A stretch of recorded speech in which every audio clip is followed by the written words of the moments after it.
الحمد لله نحمده ونستعينه ونستغفره ونؤمن به ونتوكل عليه ونعوذ بالله من شرور أنفسنا ومن سيئات أعمالنا من يهده الله فلا مضل له ومن يضلله فلا هادي له ونشهد أن لا إله إلا الله وحده لا شريك له ونشهد أن سيدنا ومولانا محمدا عبده ورسوله صلى الله تعالى عليه وعلى آله وصحبه وسلم تسليما كثيرا كثيرا. أما بعد فأعوذ بالله من الشيطان الرجيم. بسم الله الرحمن الرحيم. كنتم خير أمة أخرجت للناس تأمرون بالمعروف وتنهون عن المنكر وتؤمنون بالله. وقال تعالى يا أيها الناس إن وعد الله حق فلا تغرنكم الحياة الدنيا ولا يغرنكم بالله الغرور.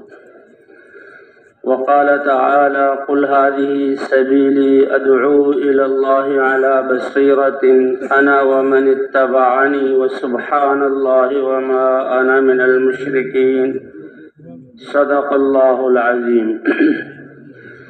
وقال رسول الله صلى الله عليه وسلم إن الله لا ينظر إلى صوركم ولا إلى أموالكم ولكن ينظر إلى قلوبكم وأعمالكم.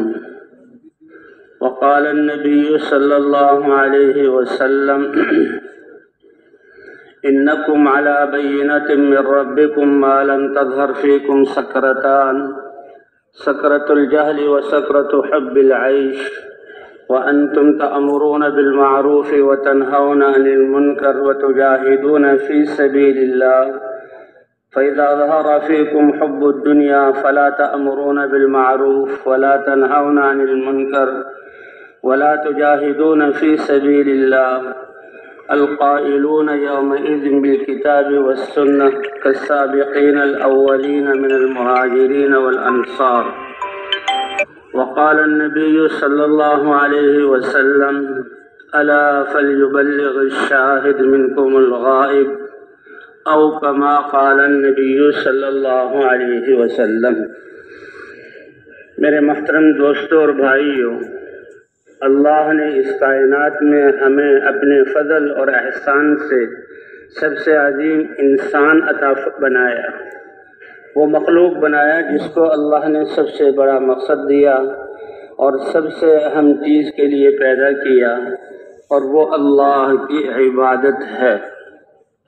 آسمان اور زمین اور باقی ساری کائنات، انسان اور جنات کے علاوہ، ان کے بارے میں اللہ فرماتے ہیں اے انسانوں، آسمان اور زمین اور جو کچھ اس میں ہے سب کا سب ہم نے تمہاری خدمت کے لیے پیدا کیا، تمہارے لیے مسخر کیا، تمہارے کام میں یہ سب لگے ہوئے. لیکن انسان اور جنات کو پیدا کرنے کا مقصد اللہ کی عبادت، جو سب سے بڑا اعزاز ہے. عبادت کیا ہے کہ اللہ کے احکام، اللہ کی چاہت، اللہ کے پسندیدہ اعمال کو کرنا اور ناپسندیدہ باتوں سے بچانا. یہ عبادت سب سے بڑا اعزاز ہے جو اللہ نے انسانوں کو عطا فرمایا. اور اللہ نے انسانوں کو یہ زندگی امانت دی ہے. نہ کوئی اپنی مرضی سے یہاں آیا ہے، نہ کوئی اپنی مرضی سے جا سکتا ہے. اللہ نے انسان کو اختیار دیا. کائنات کی مخلوقات میں سے کوئی مخلوق بھی اللہ کے حکم کی نافرمانی نہیں کر سکتی. ان کو اتنا احساس اور شعور اللہ نے دیا ہے کہ وہ اللہ کی فرما برداری میں لگے ہوئے ہیں. ائتیا طوعا او کرہا قالتا اتینا طائعین. یہ آسمان اور زمین، اس کی ساری کائنات اور مخلوقات خوشی خوشی اپنے رب کا حکم مانو گے یا طاقت اور زور سے منوایا جائے؟ تو ساری کائنات نے دست بستہ ہو کر عرض کیا اے رب العالمین، خوشی خوشی ہم تیرا حکم ماننے کے لیے تیار ہیں. تو ساری کائنات اللہ کے حکم کے ساتھ جکڑی ہوئی ہے. کوئی کائنات اللہ میں سے کوئی مخلوق اللہ کی نافرمانی کرے، اللہ اس کو ختم فرما دے۔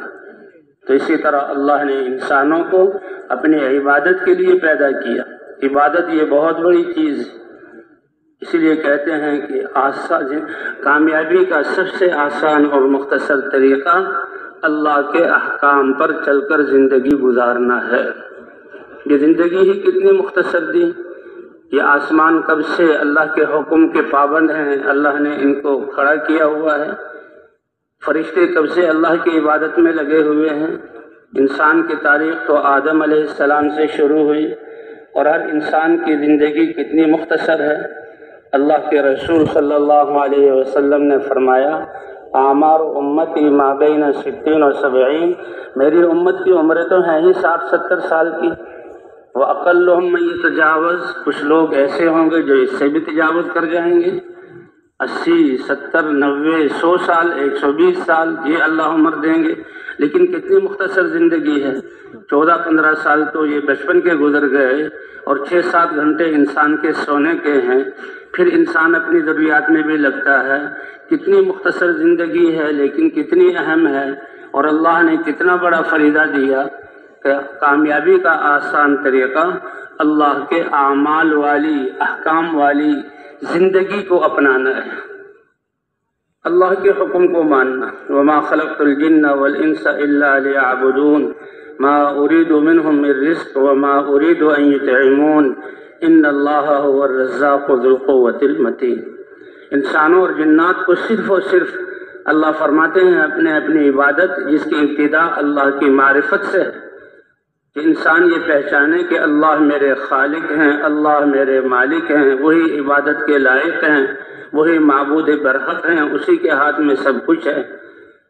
یہ معرفت اور پھر اللہ کی عبادت والی یہ زندگی، تو تھوڑا سا عرصہ اللہ نے عبادت کے لیے دیا، اور پھر دنیا میں بھی کامیابی اور آخرت میں بھی کامیابی۔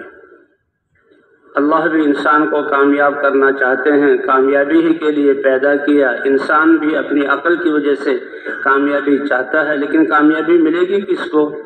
جس کا راستہ صحیح ہوگا، جس کی محنت صحیح ہوگی، جس کا رخ صحیح ہوگا۔ دنیا کی محنتوں میں بھی غلط محنت کرنے والے اپنے سرمایے کو، قوت کو، زندگی کے لمحے کو ضائع کرتے ہیں، نقصان اٹھاتے ہیں۔ پھر دین کے اعتبار سے قُلْ هَلْ نُنَبِّئُكُم بِالْأَخْسَرِينَ أَعْمَالًا الَّذِينَ ضَلَّ سَعْيُهُمْ فِي الْحَيَاةِ الدُّنْيَا وَهُمْ يَحْسَبُونَ أَنَّهُمْ يُحْسِنُونَ صُنْعًا۔ اللہ فرماتے ہیں میں بتاؤں، آپ ان سے کہہ دیجئے، بتاؤں کہ تم میں سب سے زیادہ جہاں کام کرنے کے اعتبار سے نقصان میں کون ہے؟ کہ جنہوں نے محنت تو خوب کی اور بڑے دعوے کرتے رہے کہ ہم بڑے کامیاب جا رہے ہیں اور ہماری اسکیمیں اور کارنامے سب اچھے ہیں، لیکن ان کی محنت کی کوئی حیثیت نہیں۔ ضل سعیہم، دنیا کی ساری محنت عکارت گئی اور ان کو ان کی محنت کا کوئی بدلہ نہ ملا۔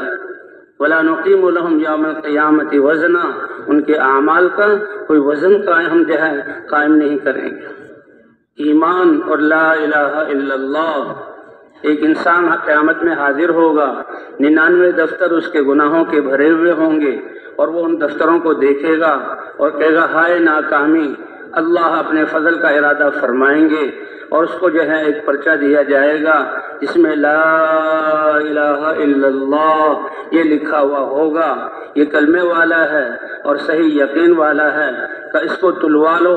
اس کو یہ خیال ہوگا کہ یہ پرزہ ان 99 دفتروں کے مقابلے میں کیا فائدہ دے گا، لیکن جب اس لا الہ الا اللہ کو ترازو کے پلڑے میں رکھا جائے گا تو 99 دفتر گناہوں کے وہ اوپر اٹھ جائیں گے اور یہ پلڑا بھاری ہو جائے گا۔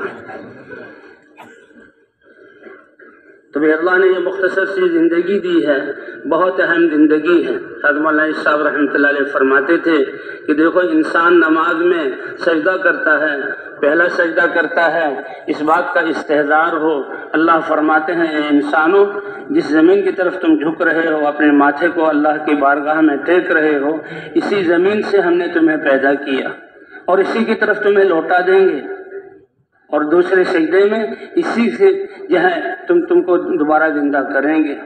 فرمایا 2 سجدوں کے درمیان جو تھوڑی سی زندگی ہے، تھوڑا سا عرصہ ہے، یہ دنیا کی زندگی ہے۔ اس کو اللہ کی چاہت اور اللہ کے دین کے مطابق گزار لیں تو اللہ اس کی آخرت بھی بنا دیتے ہیں اور اللہ اس کی دنیا کو بھی بنائیں گے۔ زندگی کا بننا چیزوں سے نہیں اعمال سے، اس لیے جو دنیا کی نعمتیں اور جو سطح دی ہے اللہ نے انسانوں کو ان کا دائرہ محنت وسیع کرنے کی ضرورت نہیں، بلکہ اس میں اپنے دل کے یقین اور اعمال کو ٹھیک کرنے کی ضرورت ہے۔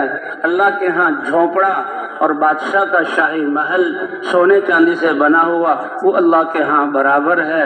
اس جھونپڑی میں رہنے والا صحیح یقین والا اور اعمال والا ہے، یہ اللہ کو پسندیدہ ہے، کامیاب ہے، اور اس محل میں رہنے والا اس کا یقین اور ایمان اگر اعمال صحیح ہیں تو وہ کامیاب ہے۔ اللہ نے کامیابی کو بڑا آسان کیا اور انسان کے لیے میسر کیا کہ انسان اپنے دل کے یقین کو ٹھیک کرے اور اعمال کو ٹھیک کرے، تو پھر اس میں دنیا کی جس سطح پر بھی ہے پھر انسان اسی پر قناعت کر کے، چاہے جھونپڑے والا اپنے جھونپڑے میں، فقیر اپنے فقر میں کامیاب، زمیندار چھوٹے درجے کا ہے، درمیانے درجے کا ہے، بڑے درجے کا ہے، وہ اپنے زمینداری میں کامیاب، بعض حاکم اپنی حکومت میں کامیاب، اور زمیندار اپنے تاجر اپنی تجارت میں کامیاب، اور وزیر اپنی وزارت میں کامیاب، اس لیے کہ وہ اعمال والا ہے۔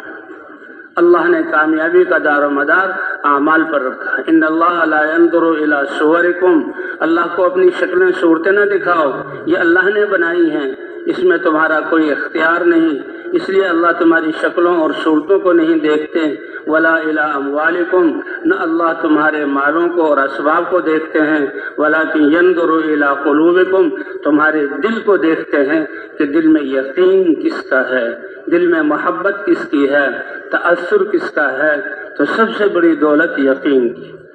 ذرہ برابر اللہ کی ذات پر ایمان اور یقین لے کر گیا اور اپنی گناہوں کی سزا پا کر جب اس ایمان کی بنیاد پر جہنم سے نکلے گا، اللہ دنیا سے 10 گنا بڑی رقبے والی جنت عطا فرمائیں گے، جس کی زمین جو ہے مٹی کے بجائے جو ہے مشکی ہوگی، اور جس کا گھاس یہ گھاس پھوس کے بجائے زعفران کا ہوگا۔ تو اس لیے اللہ تعالیٰ تمہاری شکلوں کو نہیں دیکھتے، تمہارے یہ مالوں کو نہیں دیکھتے، ان اسباب کو نہیں دیکھتے، اس میں تمہارا کوئی اختیار نہیں، لیکن اللہ تمہارے دلوں کو اور جسم سے نکلنے والے اعمال کو دیکھتے ہیں۔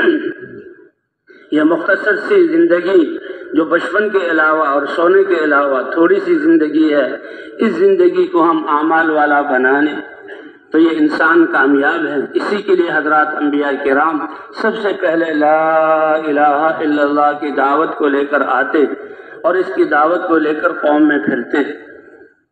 کہتے ہیں یہ جو اللہ تعالیٰ نے اس کائنات کو انسان کی خدمت میں لگایا، کتنی چیزیں نقل و حرکت میں ہیں، سورج یہ حرارت اور روشنی لے کر کب سے حرکت کر رہا ہے، یہ ہوائیں فضاؤں میں کیسے لپک رہی ہیں، یہ پانی کیسے کہاں سے کہاں تک بہہ رہا ہے، یہ بادل جو چل رہے ہیں، یہ جتنی چیزیں بھی انسانوں کے فائدے کی چیزیں لے کر چل رہے ہیں اور انسانوں کی زندگی کا بقا ان پر موقوف ہے، ان کی حیثیت اس اللہ کے پیغام کے مقابلے میں کچھ نہیں جو انبیاء اور دین کی محنت والے اس پیغام کو لے کر دنیا میں چلتے ہیں۔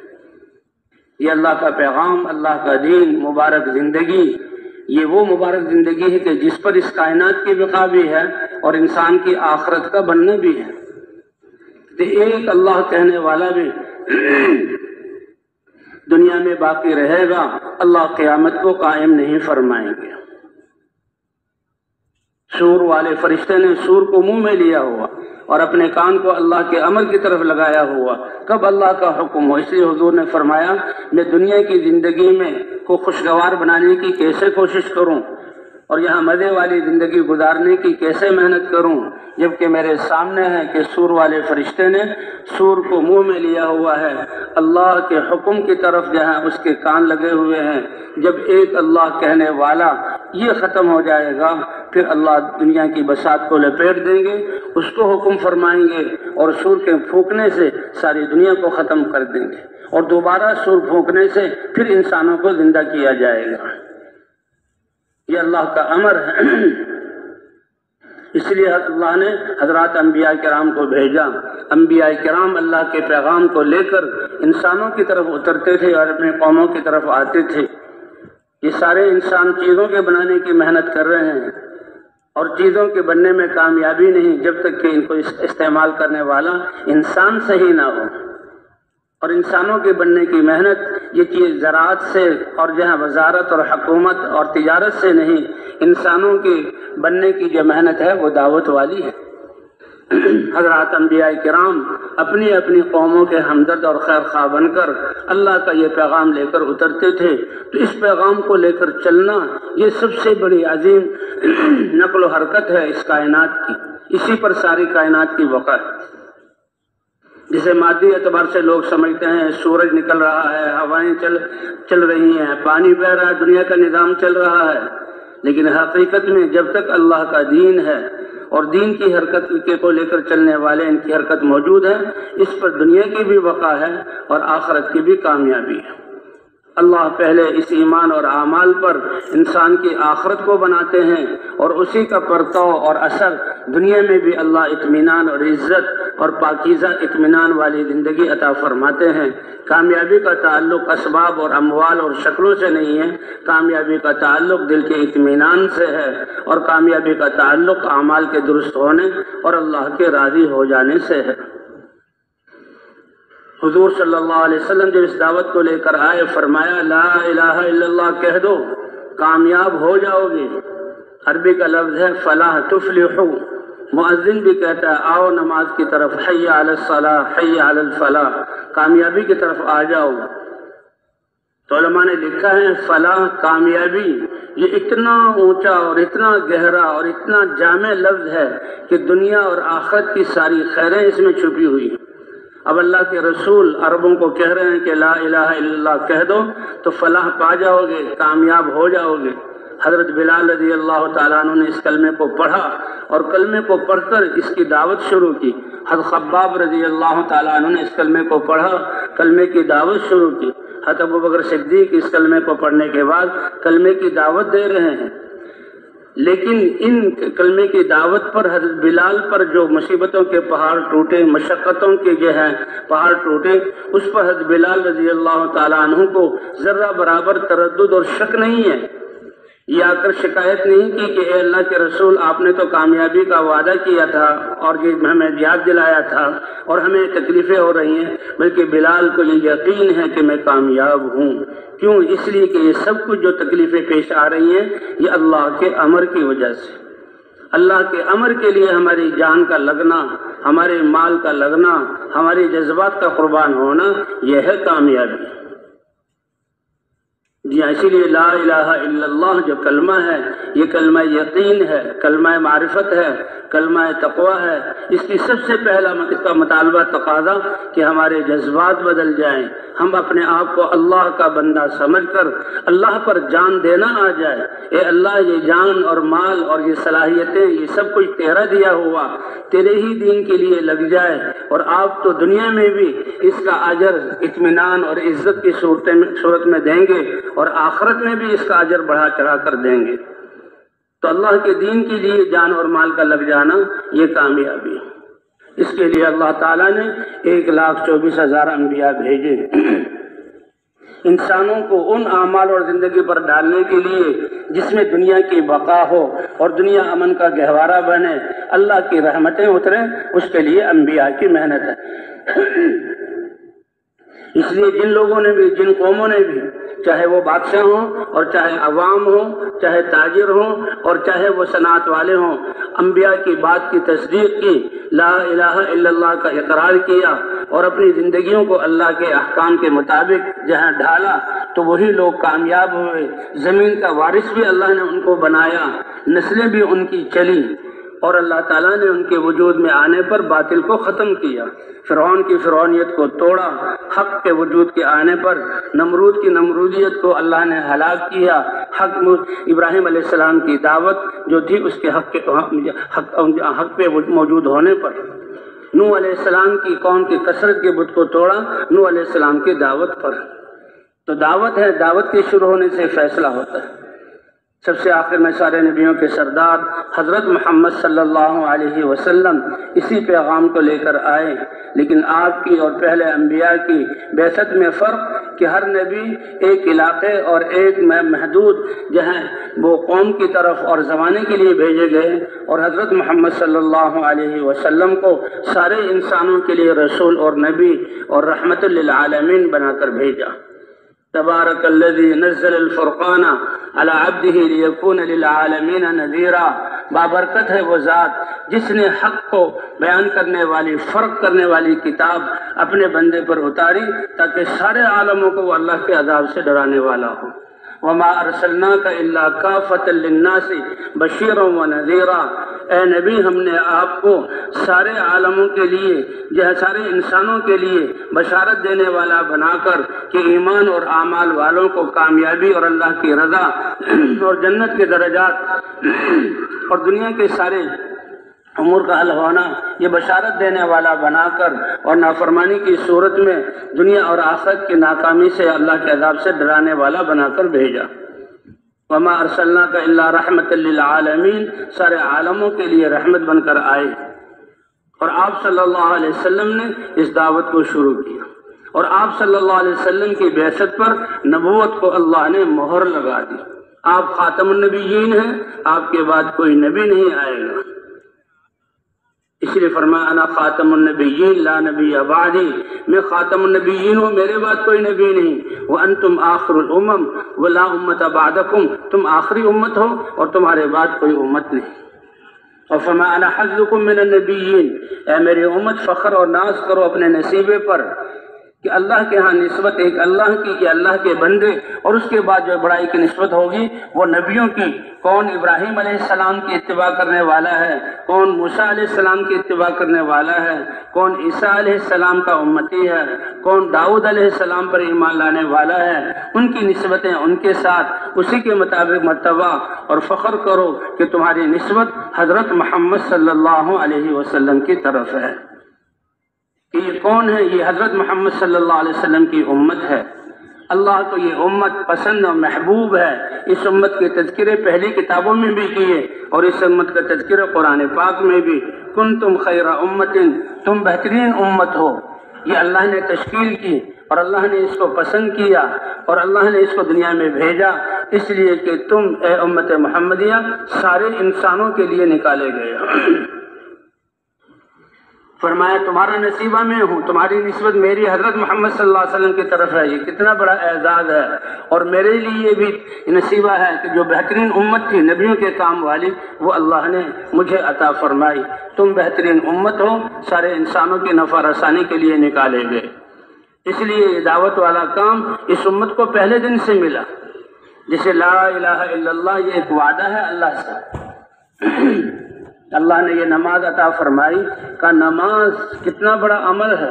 اللہ 5 دفعہ اپنے گھر بلواتے ہیں اور اللہ اکبر کہہ کر انسان اللہ اکبر کے کہنے سے لے کر اور سلام پھیرنے تک یہ 10 12 منٹ 15 منٹ کی جو عبادت ہے نماز کی، فرض نماز کو ادا کرنا، یہ کتنی بڑی عبادت ہے کہ انسان اس میں اپنے سارے اعضاء کو اللہ کے حکم کا پابند بنا دیتا ہے۔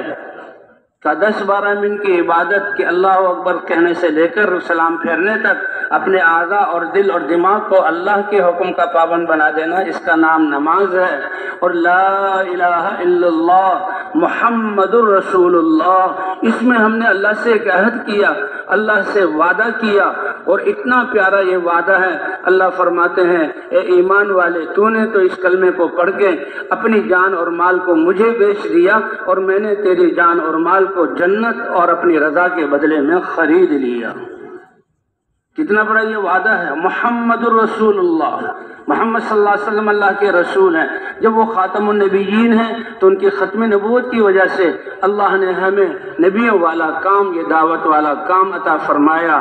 اس پیغام کو لے کر چلنا، اسی پر کائنات کی بقا ہے۔ جتنی چیزیں دنیا کے انسانوں کے فائدے کی چیزیں، جو فائدے کی چیزیں لے کر نقل و حرکت کر رہی ہیں، اس میں سب سے زیادہ اہم نقل و حرکت جو ہے ایمان والوں کا اس کلمے کو لے کر پھرنا ہے۔ کائنات کی بقا ہی اس پر ہے۔ اس لیے بھائی حضور صلی اللہ علیہ وسلم کی ختم نبوت کی وجہ سے اللہ نے یہ محنت اس امت کو عطا فرمائی، اس لیے فرمائی یہ بہترین امت ہے، یہ امت اللہ نے مجھے عطا فرمائی۔ اور حضور صلی اللہ علیہ وسلم کو حکم دیا جا رہا ہے، اے نبی آپ کہہ دیجئے ہذہ سبیلی، میری زندگی کا راستہ، پوری زندگی کو راستے سے تعبیر کیا، اور راستہ بتلاتا ہے کہ اس پر جو شخص چل رہا ہے وہ مسافر ہے، اس کی منزل تو آگے ہے، تو منزل ہماری اللہ کی رضا کو پا لینا اور آخرت ہے۔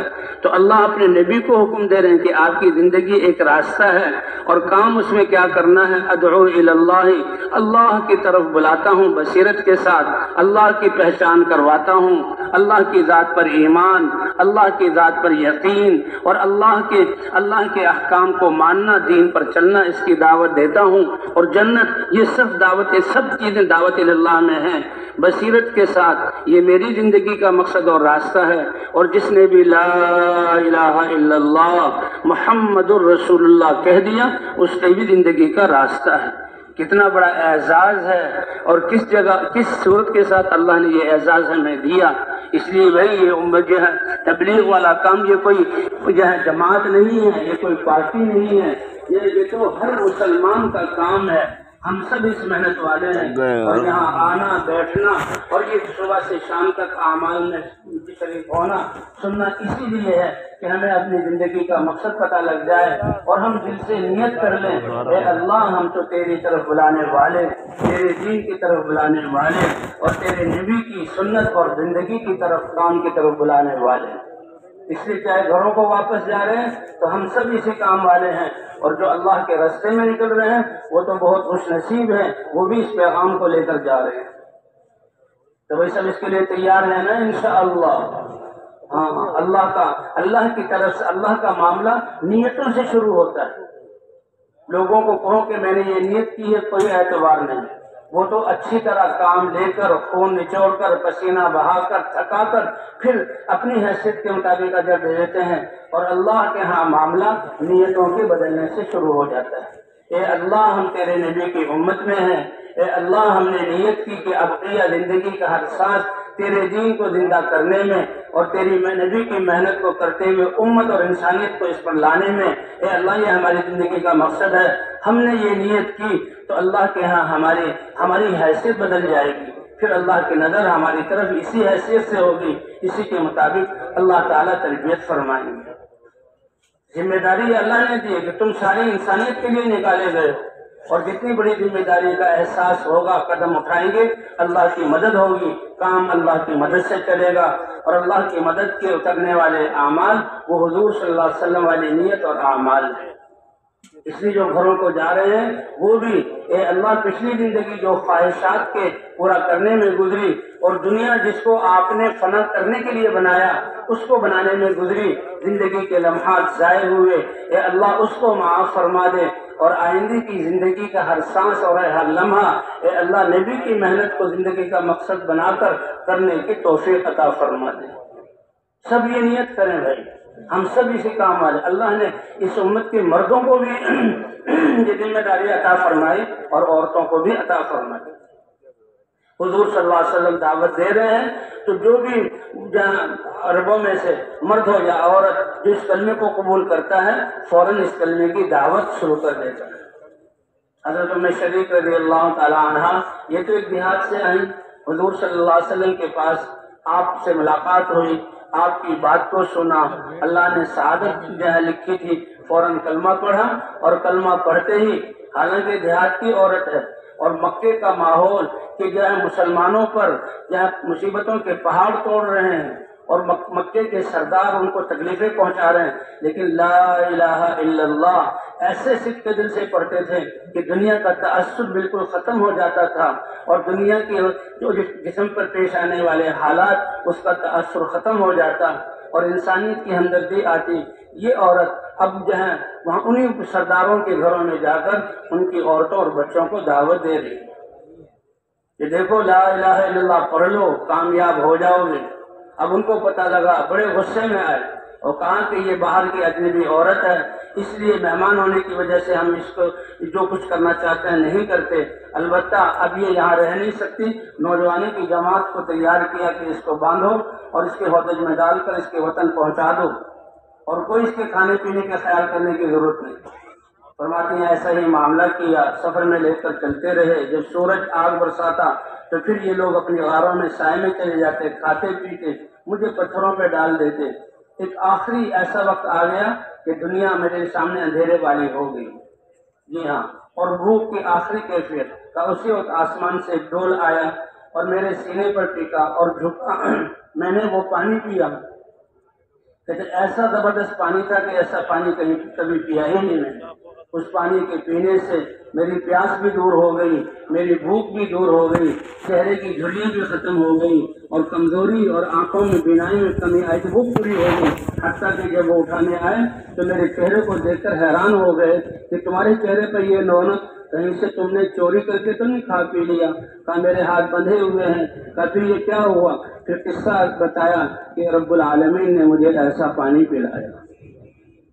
اب جب انہوں نے اس پانی کے چھینٹے سینے پر دیکھے تو سب کے بے اختیار ان کی زبان سے نکلا کہ واقعی جو محمد صلی اللہ علیہ وسلم کہہ رہے ہیں لا الہ الا اللہ وہ سچ ہے، کرنے والی ذات اللہ کی ہے۔ اس لیے اللہ نے یہ محنت ہر مرد اور عورت کو دی ہے، یہ ہر کلمہ گو کو دی ہے۔ اس وقت امت کا بچہ وہ ساری انسانیت کا ذمہ دار، ساری امت، ساری ایک فرد کی ذمہ دار۔ یہ کوئی جماعت نہیں ہے بلکہ یہ تو پوری امت کا کام ہے۔ اور فرمایا لوگوں نے اس کا، مولانا صاحب رحمۃ اللہ علیہ، لوگوں نے اس کا نام تبلیغی جماعت رکھ دیا۔ تبلیغ تو وہ لوگ کرتے ہیں کہ جن کی زندگی میں اللہ کے احکام زندہ ہوں اور وہ لے کر نکلیں۔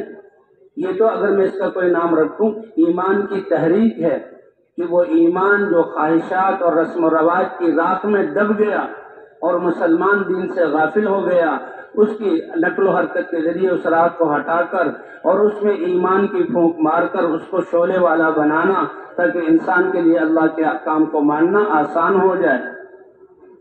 تو بھائی ابھی تو اسی ایمان کو مضبوط کرنے کی کہ ہماری زندگی کے سارے شعبوں میں اللہ کے احکام زندہ ہو جائے۔ صحابہ کرام رضوان اللہ علیہ اجمعین جب میدانوں میں اترتے تو کہتے تھے ہمارے جیسی زندگی اختیار کرو۔ اس لیے بھائی ہم نے پوری زندگی کے شعبوں کو بدلنا ہے، اللہ کے احکام کو زندہ کرنا ہے، اور اس پیغام کو لے کر پوری دنیا کی نیت کر کے ہم نے پوری دنیا میں جانا ہے۔ اس لیے لوگ اپنے گھروں کو جا رہے ہیں وہ بھی اس محنت کی نیت کر کے اپنے آپ کو اس محنت والا سمجھ کر جو ہے اپنے گھروں کو جائیں۔ اگر ہم اپنے آپ کو اس محنت والا سمجھیں گے، ذمہ دار سمجھیں گے اور گھر والوں کو سمجھائیں گے تو اللہ کی نظروں میں بھی ہماری قیمت اسی طرح ہوگی اور ہماری اللہ تربیت فرمائیں گے۔ اس لیے کہتے ہیں ہر مسلمان نبی کی محنت والا ہو جائے۔ نبی کی محنت میں سب سے بنیادی بات دعوت دینا ہے کہ مخلوق سے خالق اللہ کی طرف بلانا، اور اسباب اور اموال مادی شکلوں سے اعمال میں کامیابی بتلانا، اور دنیا کی بے ثباتی بیان کر کے آخرت کی طرف بلانا، یہ ہمارا مقصد ہے۔ اور حضور صلی اللہ علیہ وسلم والی صفات کو اپنا کر اس کام کو پیش کرنا۔ تو ہر مسلمان جو ہے، ہر صحابی داعی تھا، ہر صحابی حضور سے علم لینے والا اور دوسرے انسانوں کو علم سکھانے والا تھا، ہر صحابی ذکر و عبادت اور دعا والا تھا، اور حضور صلی اللہ علیہ وسلم کے اخلاق سے وہ متصف تھے۔ تو ہر مسلمان ان اعمال والا بن جائے، اس کے لیے ہم نے اپنی مسجدوں گھروں کے ماحولوں کو بنانا ہوگا کہ دین کا سیکھنا، دین پر عمل کرنا، دین کے لیے قربانی دینا، جان دینا، یہ ماحول سے آسان ہو جائے گا۔ ماحول ہر مشکل چیز کو آسان کر دیتا ہے، ماحول ہر دور کی چیز کو قریب کر دیتا ہے، اور اگر ماحول نہ ہو تو آسان سی چیز بھی مشکل ہو جاتی ہے اور ایک عام بات بھی سمجھ میں نہیں آتی۔ اس لیے بھائی جو واپس جا رہے ہیں یہ بھی اپنے آپ کو حضور کی محنت والا سمجھ کر اپنی مسجدوں میں روزانہ کا مشورہ اور ایک مضبوط جماعت، اور روزانہ جو ہے لوگوں کے پیچھے پھرنا، دعوت لے کر جانا، اللہ کا پیغام لے کر جانا، اس کی نیت کریں۔ اور روزانہ فضائل کی تعلیم کہ جو ہم یہ دعوت دے رہے ہیں کہ لا الہ الا اللہ، کرنے والے اللہ ہیں، کامیابی اللہ دیتے ہیں، دنیا آخرت کی کامیابی اور مسائل کا حل اللہ نے اپنے دین اور احکام میں رکھا ہے۔ وہ کیسے ہوگا؟ اس کی تفصیل اور اس کی تقویت فضائل کی تعلیم کے ذریعے۔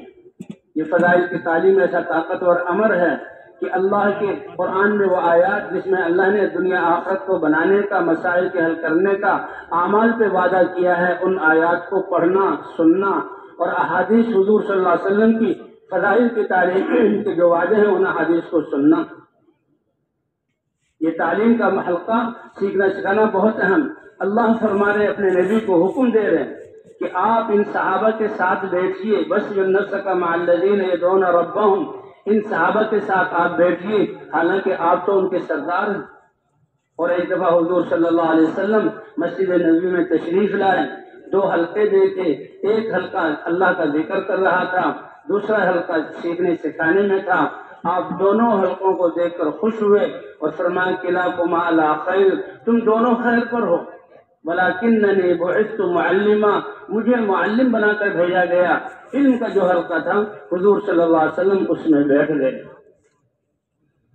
تو بھئی ہر جہاں مسلمان اللہ جہاں دعوت والا وہ جو ہے روزانہ جو ہے وہ کیا کہتے ہیں مشورے میں بھی شریک ہو اور فکر ہو کہ پورے عالم میں کیسے ہدایت پھیل جائے، اور اس کے بعد دعوت میں بھی لگے. اور پھر مسجد کی تعلیم بھی ہے، گھر کی تعلیم بھی ہے. اسی طرح ہفتے کے 2 گشت کہ اپنے پورے محلے کو دین کی محنت پر کھڑا کرنا اور ان کو یہ سمجھانا، اس کے لیے اپنی مسجد کا گشت ہے. اور آس پاس کی مسجدوں کو جہاں اس کام پر کھڑا کرنے کے لیے یہ بیرونی گشت ہے. 3 اعمال روزانہ کے ہیں کہ روزانہ کا مشورے میں بیٹھنا، اور ہم مشورے میں بیٹھیں گے، اپنی فکر اس بات پر لگائیں گے تو اللہ راہیں کھولیں گے اور ہمیں صحیح سمجھ عطا فرمائیں گے، ہماری تربیت کریں گے. اور روزانہ کی مسجد کی تعلیم اور گھر کی تعلیم یہ، اور روزانہ لوگوں کے پیچھے پھرنا، لوگوں کے پاس اس کلمے کی دعوت کو دے کر جانا تمام انبیاء کرام کی سنت مشترکہ ہے. جب بھی اللہ نے کسی قوم پر احسان کرنے کا ارادہ کیا، نبی کو دعوت دے کر بھیجا. نبی کی دعوت سے پہلے والی زندگی بڑی پاکیزہ، اور ان کے اخلاق، ان کے حیا، لوگ ان کی تعریف کرتے تھے. لیکن اس سے کسی کی زندگی بدل جائے ایسا کوئی واقعہ نہیں ہوا. باطل کو توڑنے کے لیے تو اے نبی اب میرے پیغام کو لے کر چلو، اور جو ہی دعوت شروع کرتے باطل پورا مقابلے میں آ جاتا. اور یہ دعوت والا میدان ایسی تربیت کا، یعنی اس میدان میں حضرات انبیاء کرام کی بھی تربیت و ترقی ہوتی ہے، اور ان پر مشقتیں آتی، اور ان مشقتوں کو جھیلنے پر اللہ ہدایت کے فیصلے فرماتے. تو اس لیے بھی روزانہ دعوت دینا بھی ہے، پھرنا بھی ہے، 2 تعلیمیں بھی ہیں، اور یہ مشورہ بھی ہے. اور پھر مقامی گشت کہ ہر گھر تک، ہر فرد تک یہ پیغام پہنچے اور وہ اس محنت والا بنے. آس پاس کی مسجدوں کو اس کام پر کھڑا کرنے کے لیے بیرونی گشت ہے. اور بھائی شہروزے کے ذریعے جہاں پنچکوشا میں جتنے بھی دیہات ہیں، ہم ان دیہاتوں میں جائیں اور ان دیہات والوں کو مسجد کے اس کام پر اور عمل پر، دعوت والے عمل پر کھڑا کریں، اور پھر وہ اپنے آگے پنچکوشا میں جائیں حتیٰ کہ یہ پیغام دنیا کے کونوں میں پہنچ جائے. سن 1924 یا 26 میں مولانا الیاس صاحب رحمۃ اللہ علیہ اکیلے نے اس دعوت کو شروع کیا، پوری انسانیت کی نیت کی. آج اللہ نے اپنے فضل سے دنیا کے ہر ملک میں اس آواز کو پہنچا دیا، اور لوگ نقل و حرکت پر آ گئے. اور یہ اجتماع یہ دلیل ہے کہ لاکھوں انسان اس میدان میں اس فکر میں بیٹھے ہوئے ہیں. اللہ اس کی صحیح سمجھ عطا فرمائے، اللہ اس پر استقامت عطا فرمائے، اور اللہ ہمیں صحیح محنت کی توفیق عطا فرمائے. تو شہروزے کے ذریعے سے جہاں آس پاس کے دیہات، اور ان کو پھر آگے بھیجنا تاکہ دنیا کا کوئی گاؤں ایسا، مسلمان ایسا نہ بچے اس تک یہ دعوت نہ پہنچ جائے. اور 40 دن یہ ملکی سطح پر، اور بھئی 4 مہینے اللہ کے راستے میں لگانا تاکہ ہم اس محنت کو سیکھ لیں. ہمارے گھر بھی یہ دعوت کے مرکز ہیں. ہر مسلمان مرد اور عورت کو اللہ نے اس کے لیے چنا ہے. صحابہ کرام کے گھر ایسے کہ جب وفود آتے تھے، عورتوں کو گھروں میں ٹھہرایا جاتا، مردوں کو مسجدوں میں ٹھہرایا جاتا، اور عملی زندگی اور دعوت اور اعمال ان کو سکھائے جاتے، چند دنوں میں سیکھ جاتے. ایک دفعہ ایک وفد آیا، آپ نے ایک محلے والوں کے حوالے کیا کہ ان کو سکھاؤ. ہفتہ بھر انہوں نے ان کی تعلیم کی. وہ تشریف حضور کی خدمت میں حاضر ہوئے، حضور نے چند سوالات کیے، خوشی ہوئی. پھر دوسرے محلے کے حوالے کیا، انہوں نے ان کو دین سکھایا، میں نے سکھایا، مردوں نے مردوں کو، عورتوں نے عورتوں کو. پھر حضور کی خدمت میں تشریف لائے، حاضر ہوئے تو حضور صلی اللہ علیہ وسلم نے سوالات کیے اور بہت خوش ہوئے کہ یہ تو بڑے باادب اور دین کے سمجھدار اور بڑی صفات والے بن گئے۔ اس لیے مسلمان کا ہر گھر جہاں وہ دین کی محنت کا مرکز ہو اور تربیت گاہ ہو وہ، اور وہ بچے جو مسلمانوں کے گھروں میں پیدا ہوں تو شروع ہی سے ان کی تربیت، ہر بچے کو اللہ فطرت اسلام پر پیدا کرتے ہیں، چاہے وہ یہودی کے گھر میں پیدا ہو، چاہے وہ نصرانی کے گھر میں پیدا ہو، چاہے وہ مجوسی کے گھر میں پیدا ہو، ماں باپ اس کی غلط تربیت کر کے رخ کو غلط طرف لے جاتے ہیں۔ کیا خوش قسمت ہے وہ بچہ کہ مسلمان گھر میں پیدا ہو، کیونکہ سب سے پہلے وہ تمام انبیاء کی دعوت کے خلاصہ جو اذان کی صورت میں ہے، دائیں کان میں اس کے اذان کہی جاتی ہے، بائیں کان میں اس کی اقامت کہی جاتی ہے۔ حالانکہ یہ بچہ نہ اس کی آنکھ کھل رہی ہے، نہ زبان سے بول سکتا ہے، نہ کان سے سن سکتا ہے، نہ ہاتھ سے کسی چیز کو پکڑ سکتا ہے، لیکن کتنا خوش قسمت ہے، ماں باپ ایمان والے ہیں تو سب سے پہلے اذان کے کلمات اس کے کان میں کہے جا رہے ہیں۔ اور کیا خوش قسمت بچہ کہ ماں باوضو رہتے ہوئے اس کو دودھ پلائے گی، بسم اللہ کے ساتھ دودھ پلائے گی، دائیں کروٹ پر اس کو سلائے گی، اور جب بھی پیشاب پخانہ کرے اس کو صاف کرے گی، پاک کرے گی۔ اور جب بچہ بولنے والا ہو تو سب سے پہلے اس بچے کی زبان پر اللہ کا نام ہو۔ یہ دین اس پر کائنات کی بقا ہے۔ اللہ، یہ لفظ اللہ کائنات کی روح ہے۔ ایک کمزور سا انسان بھی مسلمان اللہ اللہ کہنے والا ہوگا، سارے قائم نظاموں کو اللہ باقی رکھیں۔ یہ دھوکہ لگا ہوا ہے کہ ہماری حکومتوں سے، ہمارے سڑکوں شاہراہوں کے نظام سے، ہماری نہروں کے نظام سے، اور ہماری تجارتوں اور کارخانوں دفتروں سے نظام چل رہا ہے۔ نہیں، جب اس میں کوئی ایک اللہ کہنے والا بھی نہ رہا، بادشاہ بھی ہوں گے اور وزراء بھی ہوں گے اور صنعتیں بھی ہوں گی، تجارت بھی ہوگی، زراعت بھی ہوگی، اور لوگ اپنے کام کو شروع کریں گے۔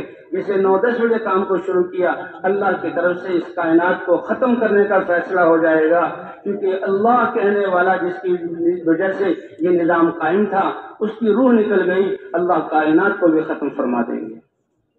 پھر صرف انسان نہیں، انسان مریں گے، جانور مریں گے، سمندروں میں آگ لگے گی، یہ پہاڑ اپنی جگہ سے ہٹ کر روئی کی گالوں کی طرح فضاؤں میں پھیل جائیں گے، سیارے اپنی جگہوں کو چھوڑ ٹکرا جائیں گے، سورج اور چاند کی بساط کو لپیٹ دیا جائے گا، اللہ آسمانوں کو بھی توڑ دیں گے، حتیٰ کہ فرشتے بھی ختم ہو جائیں گے۔ فرشتوں تو نور سے بنے ہوئے، اللہ پوچھیں گے اے ملک الموت کون باقی؟ اے اللہ آپ کی ذات ہے اور یہ 4 فرشتے ہیں، کہ ان 3 کی روحوں کو بھی نکال لو، اور اے ملک الموت اب تم بھی مر جاؤ، اب کائنات کے بقا کا کوئی جواب نہیں۔ اور اللہ فرمائیں گے لمن الملک اليوم، بتاؤ آج کس کی بادشاہت ہے؟ اے لوگوں، اللہ کے وعدے سچے ہیں، تمہیں دوبارہ زندہ کیا جائے گا، تمہارے لیے ترازو قائم کیا جائے گا، تمہارے لیے اعمال نامے لکھے ہوئے تمہارے ہاتھوں میں دیے جائیں گے۔ ما لهذا الكتاب لا يغادر صغيرة ولا كبيرة الا احصاها، یہ کیسا اعمال نامہ دے دیا گیا؟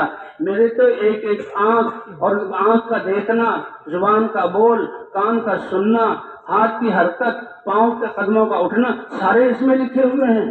اور یہ کس کے لیے میں نے کیے؟ اگر اچھے اعمال ہیں تو خوش ہوگا اور کہے گا ہاؤم اقرؤوا کتابیہ انی ظننت انی ملاق حسابیہ، اور محشر والوں پڑھ لو میری کتاب، میں بالکل مطمئن ہوں، پڑھو میری کتاب، مجھے یقین تھا کہ اللہ نے ان السمع والبصر والفؤاد کل اولئک کان عنہ مسئولا، کہ میرے دیکھنا اس کا بھی پوچھا جائے گا، زبان کے بولوں کے بارے میں بھی پوچھا جائے گا، کانوں کے سننے کے بارے میں بھی پوچھا جائے گا۔ یہ اللہ کی دی ہوئی یہ صلاحیتیں ہیں، اور اللہ کسی چیز سے غافل نہیں ہے۔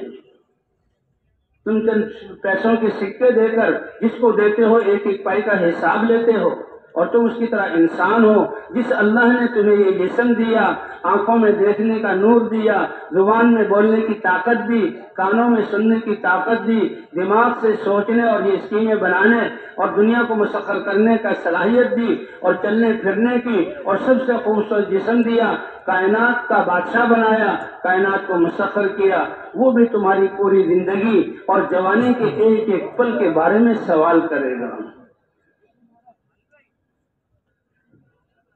اس لیے بھائی جو واپس جانے والے یہ جو اپنے مسجدوں میں ماحول کو بنائیں، مسجدیں 24 گھنٹے کھلی ہوں، اعمال سے آباد ہو، اعمال سے آباد ہو، اور اثر سے عشاء یہ تو کوئی مسلمان ایسا نہ ہو جو مسجد سے باہر ہو اور دعوت والے اور مسجد والے اعمال میں لگا ہوا نہ ہو، لوگوں کے پیچھے پھرنا۔ تو گھروں میں بھی، گھروں میں جمائیں، یہ ماں کی گود سب سے پہلا مدرسہ ہے، ماں تربیت کرنے والی، اور تربیت کے لیے اللہ تعالیٰ نے جو ذکر کیا کہ دیکھو حاجر علیہ السلام کو ابراہیم علیہ السلام نے اللہ کے حکم پر چھوڑا، کہاں شام کے لہلہاتے کھیت اور جو ہے پھلوں اور پھولوں والے باغات اور نہروں اور چشموں والی زمین اور پیارا موسم اور آبادی وہاں سے نکالا، اور ہزاروں میل دور ایک ایسی وادی میں جس میں زراعت کا کوئی نام و نشان نہیں، زندگی کی کوئی اسباب نہیں، ایک عورت کو جو جوان ہے اور اس کے دودھ پیتے بچے کو اللہ کے امر پر چھوڑا، تو اصل اللہ کا امر ہے۔ یہ کھیتوں سے، کارخانوں سے، نہروں سے، گھروں سے نظام نہیں چل رہا، بلکہ نظام چلانے والی ذات کون سی ہے؟ اللہ کی ہے۔ اس کے لیے جھونپڑا بھی نہیں بنایا، فرمایا حاجر علیہ السلام کو اتارا، اور جو مشکیزہ جس میں پانی تھا، باقی پانی تھا وہ دے دیا، اور وہ تھیلا جس میں کھجوریں تھی وہ دے دی، بچے کو حوالے کیا، اتر نہیں رہے۔ احساس ہوا کہ یہاں تو معاملہ عجیب ہے، راستے میں جو پڑاؤ ڈالا اترے تو جیسے گھر میں ہوتے تھے سارا نظام ایسا ہی، اور یہاں بالکل سپاٹ کہرا، اور پھر اپنی اونٹ کی نکیل کو موڑا۔ تو اب وہ پریشان ہوئی، اے ابراہیم یہ کیا، کہاں چھوڑ رہے ہو، کیوں چھوڑ رہے ہو، کس کے حوالے کر رہے ہو؟ کہ جھونپڑا بھی نہیں بنایا کہ تم نے یہاں ٹھہرنا، وہ تو جاتے ہوئے بتایا، بار بار پوچھ رہی ہیں، پھر خود ہی دل میں خیال آیا یہ اللہ کے نبی ہیں، اللہ کے خلیل ہیں، اللہ کی طرف بلانے والے، ان کا ہر امر تو اللہ کے حکم کی بنیاد پر ہے۔ اللہ امر کا بہذا، کہ اللہ نے آپ کو حکم دیا کہ میں اس جوان عورت کو آبادیوں سے اور زندگی کے اسباب سے اتنی دور اور ایسی جگہ پر اکیلے چھوڑ کر جاؤ۔ اللہ ہمارا کا بہذا، کہ اللہ نے حکم دیا تو سر سے اشارہ کیا اور زبان سے نعم، ہاں اللہ کے عمر پر چھوڑ کر جا رہا ہوں۔ اللہ اکبر، ایسا یقین بنا ہوا تھا، اذن لا یضیعن اللہ، پھر آپ جائیے، آپ کا مجھ کو اللہ کے حکم پر چھوڑنا اور میرا اللہ کے حکم کی بنیاد پر یہاں رہنا، اللہ مجھے اور میرے بچے کو ضائع نہیں کریں گے۔ صرف ایک جوان عورت اور ننھے سے بچے کی زندگی کو نہیں، اللہ نے ارب انسانوں کی زندگی کے اسباب ان کی قربانی پر وہاں بنا دیے، آب زمزم عطا کر دیا، بیت اللہ اپنا بنوا لیا، حضور صلی اللہ علیہ وسلم یہاں تشریف لائے، ایک قربانی کرنے والی امت بنی، اور لاکھوں انسان حج کرنے والے بنے اور عمرہ کرنے والے بنے۔ سب کی زندگی اور دنیا اور آخرت کی کامیابی کے اسباب ان کی قربانی پر اللہ نے جہاں وہ مہیا کی۔ بھئی اللہ کے امر پر اپنے آپ کو پیش کرنا، اسی میں کامیابی، اسی کا یقین بنانے کے لیے محنت ہے۔ اور 10-12 سال کی عمر میں کوئی گھر نہیں، کوئی کپڑے نہیں، کوئی کھلونے نہیں، کھانے پینے، اس ماں نے کھجوریں اور پانی چند دنوں کے بعد ختم ہوا تو آب زمزم اللہ نے سب چیز کے لیے دے دیا کہ ماں زمزم لما شرب لہ، کہ آب زمزم ایسا دیا تو علم والا علم کی نیت سے، بیمار شفا کی نیت سے، اور بھوک والا بھوک کے دور ہونے کی نیت سے، اور پیاس والا پیاس کی، جس نیت سے اس آب زمزم کو پی لے گا اللہ وہ اس کی حاجت کو پورا کر دیں گے۔ یہ ان کی اس قربانی پر اللہ نے دیا۔ اور کیسی تربیت کی کہ ابراہیم علیہ السلام جب اس بچے کے بارے میں آئے کہ بھئی اس کو ذبح کرنا ہے، خواب دیکھا، بیوی سے کہا بچے کو تیار کرو، بچے کو لے کر چلے اور پہاڑیوں کے پیچھے لے کر چلے، اور بچے سے کہا کہ میں نے خواب دیکھا ہے، میں اللہ کا نبی ہوں اور یہ اللہ کا امر ہے کہ تمہیں چھری سے ذبح کر رہا ہوں۔ چھری دکھلائی تو فانظر ماذا تری، تمہاری کیا رائے ہے، میں کیا معاملہ کروں۔ اس ماں نے اس حالت میں اس بچے کی ایسی تربیت کی تھی کہ بچہ بھی شوق اور خوشی میں اچھل پڑا اور اپنے ابا کو بہت پیارے القاب سے پکارا، او پیارے ابا جان، میری ننھی سی جان اللہ کے لیے جائے اور یہ گردن تن سے جدا ہو، آپ دیر کیوں کر رہے ہیں، آپ جلدی کیجئے۔ آپ میری ماں نے تربیت ایسی کی کہ اپنے اس بچے کو اللہ کے امر پر جان دینے میں صبر کرنے والا پائیں گے۔ تو یہ ہے تربیت۔ تو گھروں میں بچوں کی تربیت، گھروں میں دین والا ماحول، گھروں میں ہر فرد اپنے آپ کو دعوت والا سمجھے، اور لوگوں کے رخوں کو دنیا سے دین کی طرف، تو ان اعمال کو جانے والے اپنے گھروں میں جہاں زندہ کریں گے بھائی انشاءاللہ۔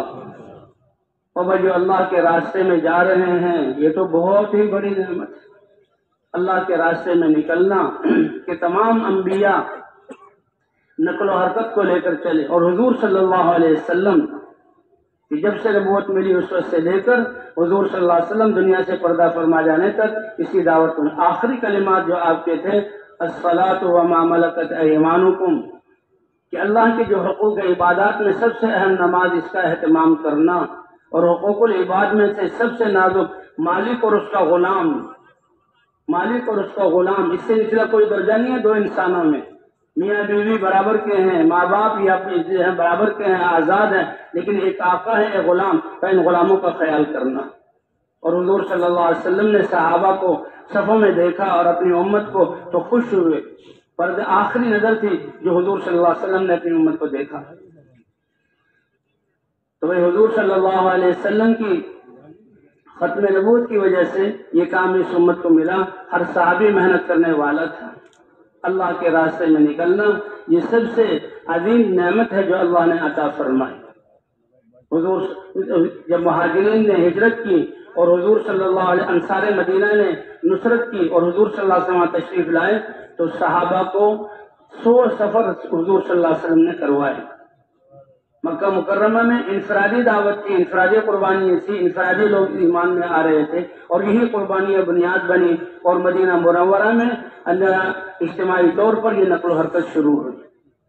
تو بھائی اللہ کے راستے میں صبح یا ایک شام کا لگا دینا یہ دنیا اور مافیہ سے بہتر ہے۔ اب یہ ساتھی جو 40 دن کے لیے، 4 مہینے کے لیے، 7 مہینے اور سال کے لیے نکل رہے ہیں، اللہ کا کتنا بڑا احسان ہے اور تربیت کا کتنا بڑا موقع ہے اللہ کے راستے میں نکلنا۔ اسی لیے اس امت کو سب سے بہترین امت قرار دیا گیا کہ یہ تو ساری انسانیت کے لیے نکالی گئی، اور ان کا کام کیا ہے؟ نیکی کا حکم کرتے ہیں، برائیوں سے روکتے ہیں۔ تو یہ نقل و حرکت ساری انسانیت کے لیے ہے، اس لیے دو اس میں بنیادی چیزیں ہیں، ایک نقل و حرکت ہے اور ایک دل کی اجتماعیت ہے، دلوں کا جوڑنا، اللہ کی امت کی مزاج میں جڑنا ہے۔ وَاذْكُرُوا نِعْمَةَ اللَّهِ عَلَيْكُمْ إِذْ كُنْتُمْ أَعْدَاءً فَأَلَّفَ بَيْنَ قُلُوبِكُمْ فَأَصْبَحْتُمْ بِنِعْمَتِهِ إِخْوَانًا۔ اللہ احسان جتلا رہے ہیں کہ دیکھو جب تم دنیا میں اپنے صلاحیتوں کو لگا رہے تھے، دنیا بنانے کی کوشش کر رہے تھے، خواہشات پر چل رہے تھے، تو دشمنیوں نے تمہارے بستیوں میں اور گھروں میں ڈیرے ڈالے ہوئے تھے، خون ریزی ہو رہی تھی، لڑائیاں ہو رہی تھی، اور اطمینان نام کی کوئی چیز نہیں تھی۔ اللہ نے اپنے نبی کو بھیجا اور مدینے میں کلمے کی دعوت آئی اور دین کو قبول کرنا شروع کیا، ساری دشمنیاں ختم ہونا شروع ہوئی اور اللہ نے بھائی چارے والی زندگی عطا فرما دی۔ تو یہ دین ہے ہی جوڑنے والا۔ اے پیارے نبی، اگر آپ کو دنیا کا مالک بنایا جاتا اور دنیا کے اسباب آپ لوگوں کو جب تقسیم کر دیتے، ان کے گھر بھی بن جائیں، گرمی سردی کے کپڑوں کا انتظام بھی ہو جائے، کھانا پینا بھی اچھا ہو جائے، یہ ان کو دے دیتے، ہر ایک کی ضروریات مہیا ہو جاتی، تو ان کے دلوں کو نہ جوڑ سکتے، لیکن فقر و فاقے والی زندگی ہوتے ہوئے دین کے ذریعے اللہ نے ان کے دلوں کو جوڑ دیا۔ تو دین ہے جوڑنے والی چیز۔ لو انفقت ما فی الارض جميعا ما الفت بین قلوبهم ولكن اللہ الف بینہم۔ اللہ نے اس دین کی برکت سے دلوں کو جوڑ دیا، ایثار اور ہمدردی عطا فرما دی۔ وہ لوگ جو ایمان اور اللہ کو پہچاننے سے پہلے تھوڑی تھوڑی باتوں پر دوسروں کا خون کر دیا کرتے تھے، آج میدان جنگ میں پڑے ہوئے خون رس رہا ہے، چچا داد بھائی پانی لے کر آتا ہے اور اس کو پیاس لگی ہوئی ہے، لیکن اپنے دوسرے بھائی کی آہ کو سنتا ہے تو مرتے ہوئے اشارہ کرتا ہے کہ پہلے دوسرے مسلمان بھائی کو پانی پلا دو۔ اب وہ چچا داد بھائی دوسرے کے پاس جاتے ہیں، اس کو پانی پلانے لگتے ہیں، تیسرے نے آواز دی کہ مجھے پیاس لگ رہی ہے تو دوسرا تیسرے کی طرف اشارہ کرتا ہے، اس سے پہلے پانی پینا گوارا نہیں، چاہے جان چلی جائے۔ تیسرے کے پاس گئے تو اس کی روح نکلی، دوڑ کر دوسرے کے پاس آئے کہ اس کو تو پانی پلا دوں، اس کی روح بھی پرواز کر گئی۔ اپنے سگے چچا کے پاس آئے کہ بھائی کے پاس آئے اس کو پانی پلا دوں، ان کی بھی روح نکل گئی۔ تاریخ کا ایسا واقعہ ہے کہ میدان جنگ میں جان دے دی اور اپنے بھائی سے پہلے پانی پینے کو گوارا نہیں کیا۔ حضور صلی اللہ علیہ وسلم مہمانوں کو تقسیم کرتے ہیں. ایک مہمان آئے، اس مہمان کو کون لے جائے گا؟ ایک صحابی نے کہا میں اپنے گھر لے جاتا ہوں. گھر پہنچے، بیوی سے کہا کہ اللہ کے رسول کا مہمان ہے. کہا اللہ کے بندے پوچھ تو لیتے، تم نے بھی رات بھوک میں گزارنی ہے، میں نے بھی. کھانے پینے کی کوئی چیز نہیں ہے، اور یہ کوئی اہم بات نہیں تھی، تھوڑی سی چیزیں بچوں کے لیے تھی، ابھی بچے مانگ رہے تھے، میں ان کو دینے والی تھی، اور تم مہمان کو لے آ. کوئی بات نہیں، بچوں کو بہلا پھسلا دو، سلا دو، اور یہ کھانا مہمان کے سامنے. رات کا وقت تھا اور مہمان بھی بڑے غیرت والے کہ جب تک صاحب کھانا ساتھ نہ کھائے، صاحب خانہ کھانا ساتھ نہ کھائے وہ نہیں کھائیں گے. کہا تم چراغ کو صحیح کرنے کی یہ ہے دکھا کر اس کو بجھا دینا، بڑھا دینا، اور میں منہ ہلاتا رہوں گا. اب کھانے میں تو کچھ چیزیں تھی وہ کھلا دی، اور میاں بیوی اور بچوں نے بھوک میں رات گزاری. اب حضور صبح کو حضور صلی اللہ علیہ وسلم کی خدمت میں لے کر آئے. اللہ اکبر، یہ عمل کتنا عظیم کہ حضور مسکرا رہے ہیں. فرمایا اے میرے صحابی، فرشتے نے خبر دی کہ اللہ عرش پر تمہارے اس کام کی وجہ سے خوش ہو گئے کہ دیکھو ایمان والے کیسے ایثار کرنے والے ہیں. وَيُؤْثِرُونَ عَلَىٰ أَنفُسِهِمْ وَلَوْ كَانَ بِهِمْ خَصَاصَةٌ، خود بھوک ہوتے ہوئے دوسروں کو ترجیح دیتے ہیں. تو یہ ایک اجتماعیت ہے کہ دل جڑے ہوئے ہوں، اس لیے جماعتیں بنا کر نکلنا. اور دوسرے نقل و حرکت ہے، اور جیسے سورج کی نقل و حرکت جن جن چیزوں کو حرارت کی ضرورت ہے اس کے بقدر وہ حرکت کر رہا ہے. تو یہ دین اللہ کا دین اور حضور صلی اللہ علیہ وسلم والی اس محنت ساری انسانیت کی ہم نے نیت کرنی ہے، اور قیامت تک آنے والی نسلوں کی نیت کرنی. اور اللہ فرما رہے ہیں کہ تم بہترین امت ہو، سارے انسانوں کی نفع رسانی کے لیے نکالے گئے. جب یہ دین اور دین کی محنت زندہ تھی، صحابہ ایک جسم کی طرح تھے، لیکن دین کمزور ہونا شروع ہوا تو مسلمان پھر ان میں آپس میں پھوٹ پڑ گئی. اللہ نے پھر آج اس پر محنت پر جمع کیا. اس لیے کہتے ہیں کہ اجتماعیت کے ساتھ جماعتوں کی صورت میں نکلے. الحمدللہ شب جمعہ اور اجتماعات پر لاکھوں انسان بیٹھتے ہیں، اور کیسی محبت سے، اور اللہ خوش ہوتے ہیں. اس لیے پوری دنیا کی نیت ہو، اکٹھے چلنا ہو جماعت کی صورت میں. مسجدوں سے جماعت بن کر آئیں. اب تو یہاں میدان میں ہیں، یہاں اللہ کے راستے میں جا رہے ہیں. جماعت وہ ہے جس کی فکر بھی ایک ہو اور جس کے جسم اور دل بھی اکٹھے ہوں. بھیڑ کا جمع ہو جانا یہ جماعت نہیں کہلاتا. حق پر جو جمع ہو وہ ہے اجتماعیت. اس لیے میں جو جماعتیں بنی ہوئی ہیں، یہ ذمہ دار بنا ہوا اس کے ساتھ ہم رہیں. اب اللہ کے راستے میں روانہ ہوں، ہدایت سن کر دعا کے بعد اللہ کے راستے میں جو تشکیل کا وقت ہے یہ بڑا قیمتی ہے. اس سے پہلے ہی ہماری تیاری ہو اور یہاں میدان سے ہم اللہ کے راستے میں نکلیں. صحابہ کرام کی تشکیل کی حضور صلی اللہ علیہ وسلم نے. رات کا وقت تھا، صحابہ کرام نے عرض کیا یا رسول اللہ رات کا وقت ہے، رات گھروں میں گزار لیں اور صبح چلنا. وہ لوگ جو ہیں تہجد کے وقت میں چلتے تھے، یہ نہیں کہ صبح 9-10 بجے سورج کی گرمی بہت ہو جاتی تھی. یا رسول صبح نکل پڑیں گے تو اللہ کے رسول نے کوئی حکم نہیں دیا. کیا کس پیارے انداز میں سمجھایا، اے میرے صحابہ کیا تم یہ نہیں چاہتے تمہاری یہ رات بھی جنت کے باغات میں گزرے؟ کہ اللہ کے راستے میں نکلنا ایسا ہے جیسے جنت کے باغات میں. صحابہ فوراً سمجھ گئے اور رات ہی کو اللہ کے راستے میں نکل گئے. اس لیے بھائی یہ وقت کی حفاظت بہت بڑا جو ہے سرمایہ ہے ہمارے پاس وقت. اس کی حفاظت، انسان مرتے ہوئے کسی چیز کا مطالبہ نہیں کرے گا، چند سانس مانگے گا لیکن دیے نہیں جائیں گے. اس لیے ہماری تربیت وقت کی حفاظت. جو وقت ہم نے اللہ کے دین کے لیے دے دیا، اب اس میں دنیا کی کوئی بات نہ. اللہ کے راستے میں نکل کر دعوت زیادہ دینی ہے، سیکھنے سکھانے میں لگنا ہے، ذکر و عبادت میں لگنا ہے، اور خدمت میں لگنا ہے.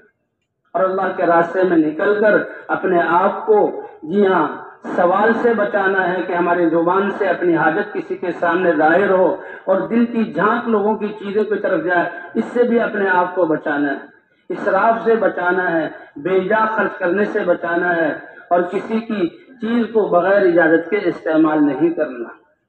اور بھی اپنے وقت کو ہم نے اعمال میں لگانا ہے. اس لیے کھانا بقدر ضرورت، کم کھانا، کم سونا، اور دنیا کی بات بھی بقدر ضرورت کریں. اللہ کی راہ میں نکل کر شیطان ایک تو جو ہے نئے نئے علاقوں میں جائے گا، سیر اور تفریح کی نیت کرا کر ہمارے اس نکلنے کی قیمت کو گھٹائے گا۔ اس لیے ہم سیر و تفریح کی نیت سے نہیں نکل رہے، نیت ٹھیک کریں، اے اللہ ہم تو تیرے دین کی محنت اور حضور کی محنت کو سیکھنے کے لیے اور تجھے راضی کرنے کے لیے نکلے۔ اس لیے تو بھائی اپنی نیتوں کو بھی ٹھیک کرنا، کم کھانا ہو، کم سونا ہو، اور ضرورت کے بقدر دنیا کی باتیں کم کرنا، اور اس مسجد سے جو ہے صرف دعوت والے عمل کے لیے بقدر ضرورت جانا۔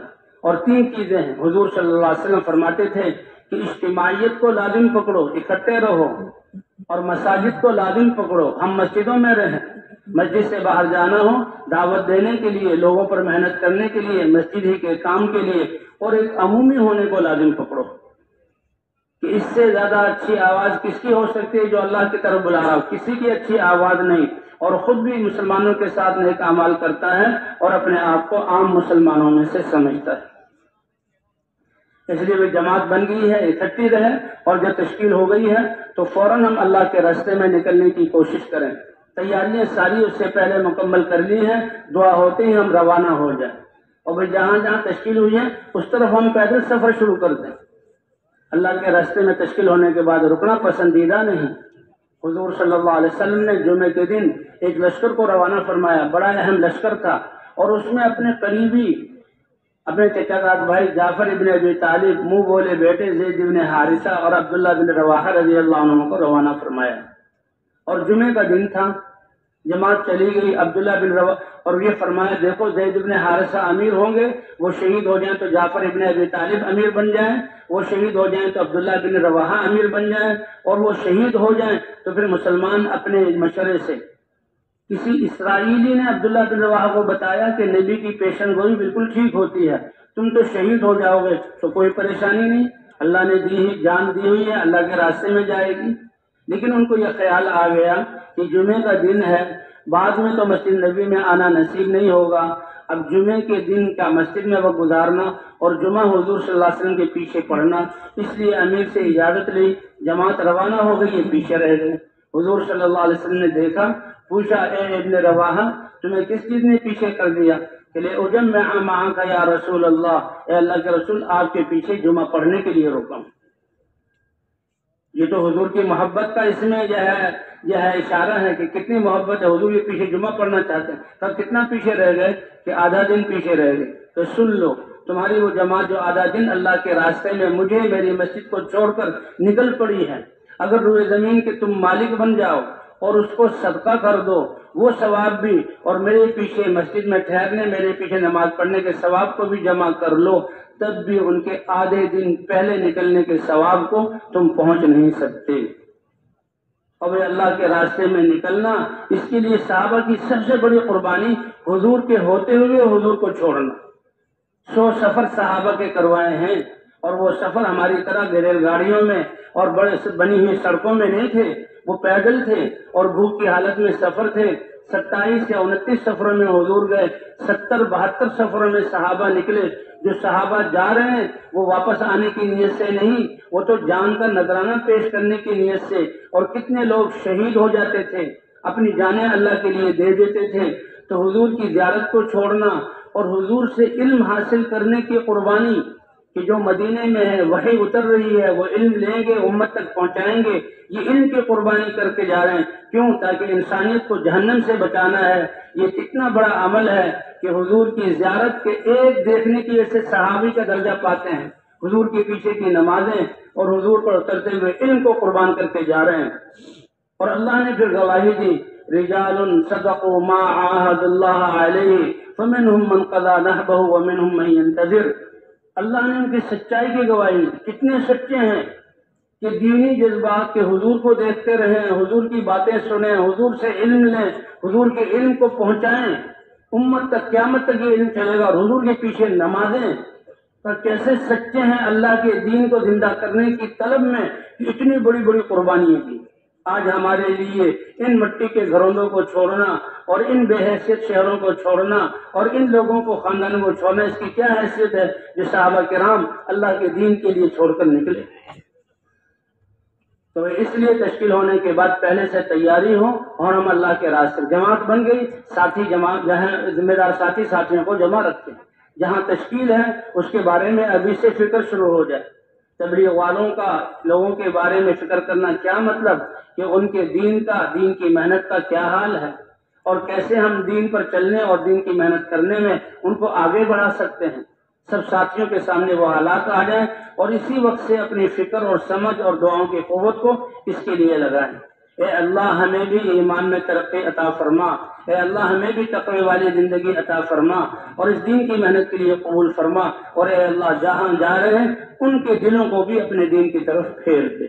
کیا مبارک نیتیں ہیں، کیا مبارک جذبات ہیں، اور کتنے اونچے یہ لوگ ہیں کہ انسانیت کی ہمدردی میں ارحموا من فی الارض، تم زمین والوں پر رحم کرو گے، آسمان والا تم پر رحم کرے گا۔ اور اس کو اللہ کے دین کی مدد قرار دیا گیا۔ اللہ اس کو کتنا بڑا اعزاز کہ میرے یہ بندے میری دی ہوئی زندگی کے اوقات کو، میرے دی ہوئی صلاحیتوں اور مالوں کو لے کر اپنی زبانوں سے میرے دین کے بارے میں باتیں کر رہے ہیں، یہ میرے دین کی مدد کر رہے ہیں۔ ان کا دین کی مدد کرنا اپنی حیثیت کے مطابق ہے، اور میں اپنی قدرت کے ساتھ ان کی مدد کروں گا، اور جب میں مدد کرنے والا ہوں تو پھر کائنات کی کوئی طاقت ان کے بال کو بھی بیگا نہیں کر سکتی۔ اور اگر اللہ ہی نے مدد کرنا چھوڑ دیا، بتاؤ ایمان والوں پھر تمہاری کون مدد کرے گا؟ شیطان بھی تمہارا دشمن، تمہارے نفوس بھی تمہارے دشمن، باطل والوں کی اسکیمیں تمہیں مٹانے کے لیے اللہ نے چھوڑ رہی یخذلکم، اللہ تمہاری مدد چھوڑ دے کہ تم نے دین کی محنت کو چھوڑ دیا ہے، پھر کون ہے تمہارا مددگار؟ کتنا بڑا وعدہ ہے اللہ کا۔ اس لیے یہ میدان جماعتیں جب جہاں پرچے مل جائیں اللہ کے راستے میں روانہ ہو، دو ساتھیوں کی جوڑی بنا دی جائے، سب کچھ حضور صلی اللہ علیہ وسلم کی سیرت سے۔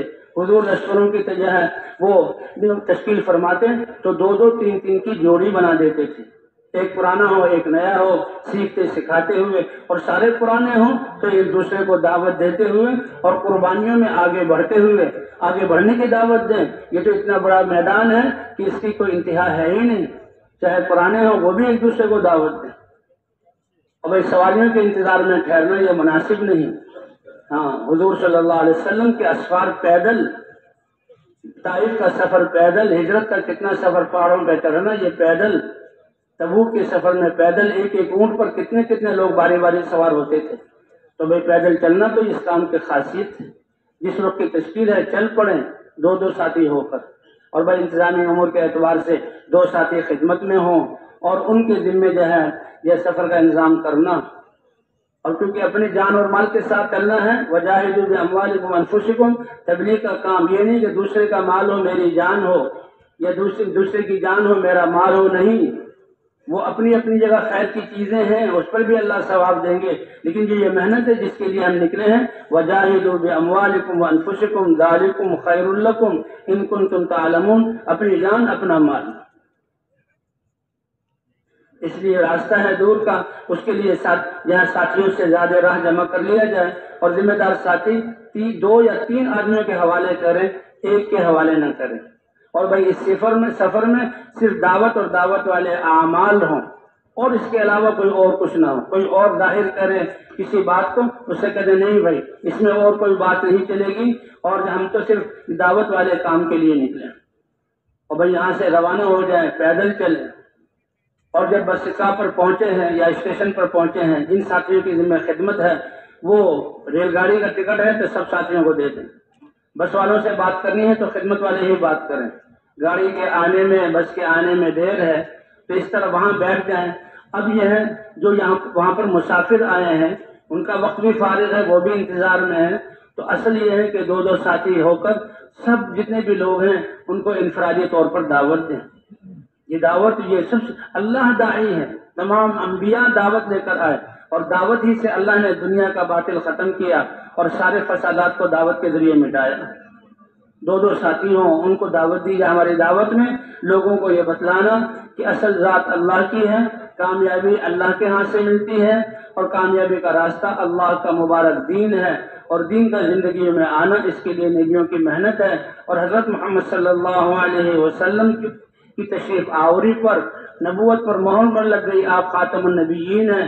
اب یہ محنت اس امت کے ذمہ بھی، اب اس محنت پر جو اللہ کی مددوں کے وعدے ہیں، فضائل ہیں، وہ سنا کر ان کو اللہ کے راستے میں نکلنے کے لیے تیار کیا جائے،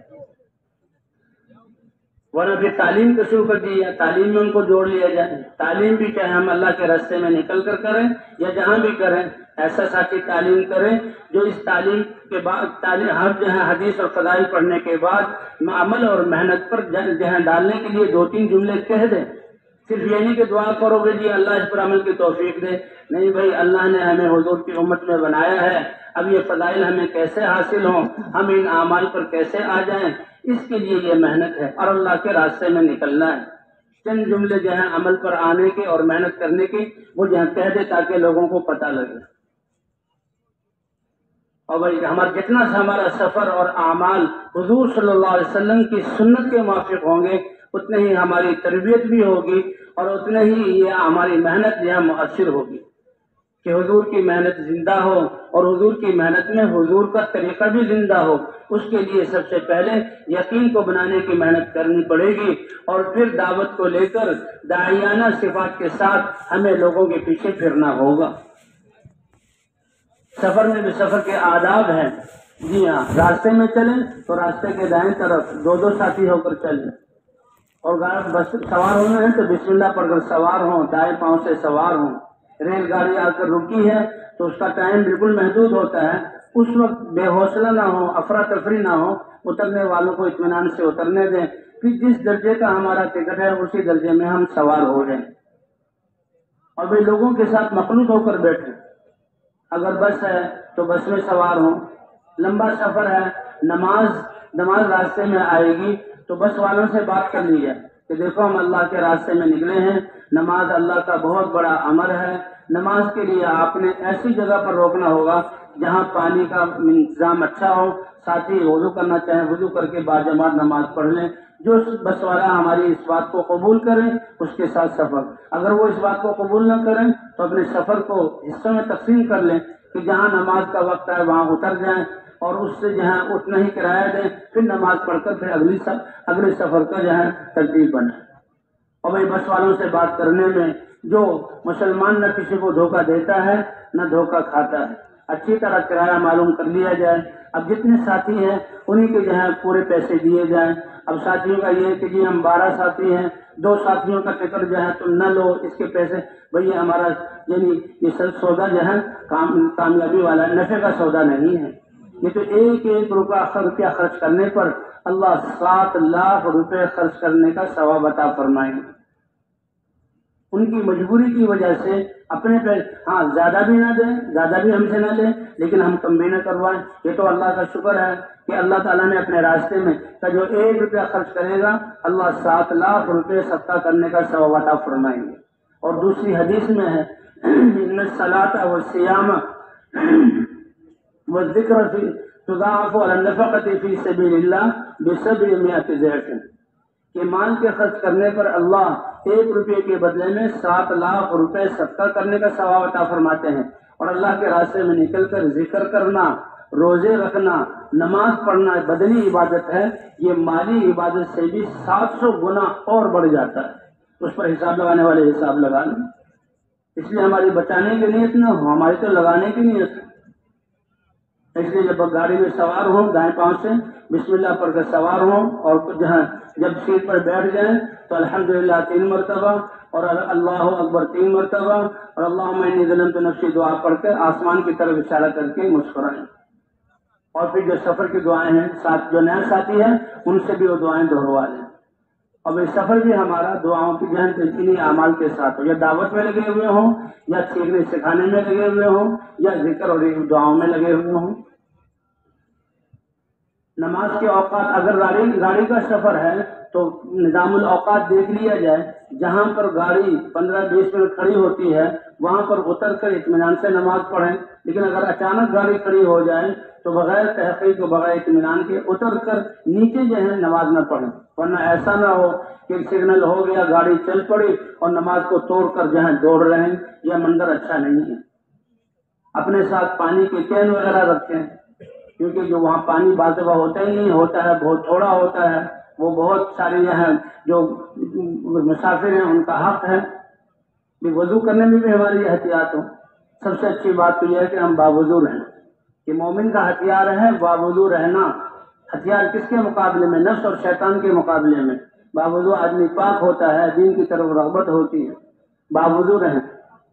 ایک صحابی حضور کے پاس ہے، یا رسول اللہ بھوک اور فقر اس کی شکایت تھی، حضور نے فرمایا باوضو رہا کرو، باوضو رہے، اللہ نے ان کو غنی کر دیا۔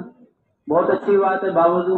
بس والے سے بات کی، اب اگر نماز پڑھنی ہے تو اپنے جہاں اگر کین اور پانی ہو تو اچھا ہے، باوضو رہیں۔ جو ہی گاڑی اگر رکے، زیادہ رک رہی ہے تو اذان ڈبے ہی میں دے دے اور اتر کر نماز پڑھ لے، ورنہ تو پھر بھی ریل گاڑی میں جگہ ہوتی ہے دروازے کے پاس، اور بعض گاڑیوں میں کوئی ڈبہ بھی ہوتا ہے جس میں ہم باجماعت قیام کے ساتھ نماز پڑھیں۔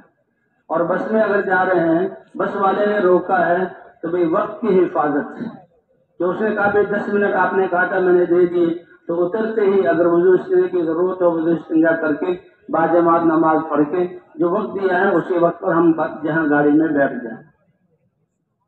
اس کے بعد سفر کے دوران، سفر میں بھی ہم نے دعوت کا عمل کرنا ہے، ہم لوگوں میں سے مل جل کر بیٹھیں اور ان کو اپنے ساتھ بٹھائیں تاکہ دعوت دے سکیں۔ دعوت وہ عمل ہے کہ جو اللہ کے احکام ہیں، نماز وغیرہ کے، عبادات کے، اس کا اجمال قرآن میں ہے، تفصیل اللہ نے حدیث کے ذریعے حضور سے بیان کروائی، لیکن دعوت کے اصول اور آداب اللہ نے قرآن پاک میں بیان کی۔ ادع الی سبیل ربک بالحکمت والموعظۃ الحسنہ، آپ اپنے رب کے رستے یعنی دین کی طرف بلائیے حکمت کے ساتھ، اگلے کے مزاج کو پہچان کر، اس کی دینی سطح کو پہچان کر یہ دعوت دیتے دیتے اللہ یہ حکمت عطا فرمائیں گے۔ جتنا اپنے آپ کو انفرادی دعوت میں لگائیں گے، اپنی نیت کر کے اپنا ایمان یقین بھی بنے گا اور تربیت ہوگی اور اللہ یہ حکمت عطا فرمائیں گے۔ تو حکمت یہ ہے کہ بھئی جو جس سے ہم بات کر رہے ہیں اب اس سے پوچھ لیا، ان سے نام کیا ہے، کیا کام کرتے ہو، 2-3 جملوں ہی میں اندازہ ہو جائے گا کہ یہ بھائی اس کی دینی سطح کیا ہے، اور پھر کہاں آپ نے اترنا ہے یہ بھی پوچھ لیا جائے۔ اب اس تھوڑے سے وقت میں اس کو اپنی بات سمجھا دی جائے۔ الحمدللہ اللہ نے یہ عالمی ذمہ داری کا کام دیا ہے اور اس میں اعجاز ایسا رکھا ہے کہ اعلان کرنے والا ساری تبلیغ کے خلاصے کو چند جملوں میں کہہ دیتا ہے۔ اور بھائیو، اللہ نے میری اور آپ کی بلکہ تمام انسانوں کی دنیا آخرت کی کامیابی صرف اور صرف اپنے مبارک دین میں رکھی ہے، اور اس مبارک دین کا زندگیوں میں آنا یہ نبیوں کی محنت کے ساتھ مربوط ہے۔ حضرت محمد صلی اللہ علیہ وسلم کی ختم نبوت کی وجہ سے اللہ نے یہ اعزاز اور یہ ذمہ داری ہر کلمہ گو کو عطا فرمائی ہے۔ اس بارے میں بات چیت ہوگی، آپ تشریف رکھیں۔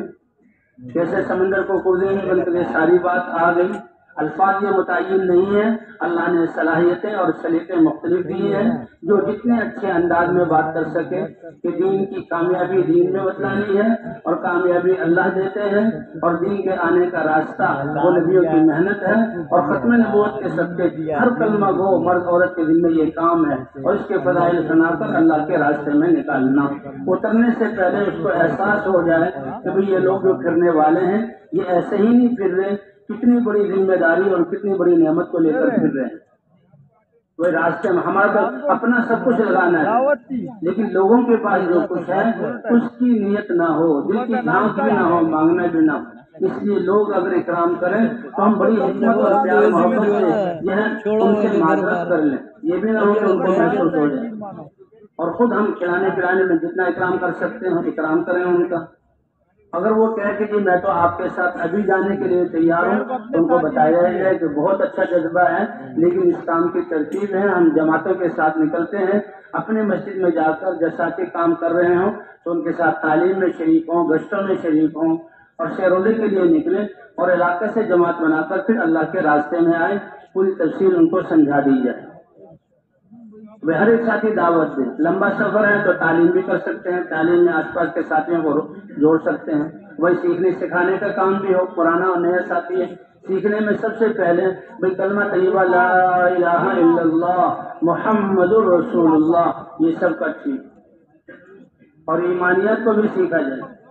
جی ہاں، اور نماز، سورہ فاتحہ، سورت اور وضو اور ان چیزوں کے بھی آپس میں دو شبد کر کے ساتھی سیکھیں. اور بھی 6 نمبروں کو سیکھنا. یہ 6 نمبر کیا ہے؟ یہ ہمارے دین میں ضروری چیز ہے. یہ ایمان کے بغیر کوئی عمل قبول نہیں. حضور صلی اللہ علیہ وسلم کی سنت کے بغیر جو ہے کسی عمل کی کوئی قیمت اور اس میں برکت نہیں. اور علم کے ساتھ جو ہے علم کے ساتھ اللہ نے جو احکام اتارے ہیں اس کے مطابق جہالت کی عبادت اللہ کے ہاں قبول نہیں ہے. اور بھائی اخلاق اچھے کرتے ہوئے تاکہ ہمارا دین اور اعمال ہمارے لیے محفوظ رہیں اور اخلاص کے ساتھ اور نفس کے مجاہدے کے ساتھ سب سے پہلے نمازوں میں ان 6 صفات کی مشق کی جائے اور پھر ہر عمل کو ان 6 صفات کے ساتھ. جیسے شروع میں عرض کیا کہ 10-12 منٹ اللہ اکبر سے لے کر سلام پھیرنے تک اپنے اعضاء کو اللہ کے حکم کا پابند کرنا، اس کو نماز کہا جاتا ہے. اور لا الہ الا اللہ کے اقرار کی وجہ سے 24 گھنٹے کی زندگی میں اللہ کے حکم کو اپنانا، جس شعبے میں ہو اس میں اللہ کا حکم، نبی کا طریقہ دیکھنا، یہ دین ہے. اس لیے تو جو ہے پہلے نماز میں سے نماز جو ہے اس یقین کے ساتھ کہ اللہ اس پر ہمارے دنیا اور آخرت کے کام بنائیں گے.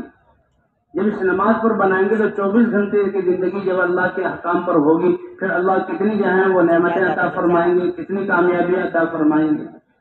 تو نماز کو صحیح اس کامیابی کے یقین کے ساتھ، حضور کی سنتوں کی پابندی کے ساتھ، فضائل والے علم کے شوق کے ساتھ، کہ اعمال کو کرنا شوق سے، اس لیے فضائل کی تعلیم میں بیٹھنا یہ ہماری روزانہ کی ضرورت ہے. لا اجر لمن لا حسبۃ لہ، جو عمل کرتے ہوئے اللہ سے ثواب کی امید اور ذوق و شوق نہ رکھے اس کو کیا اجر ملے گا؟ فریضہ ادا ہو جائے گا.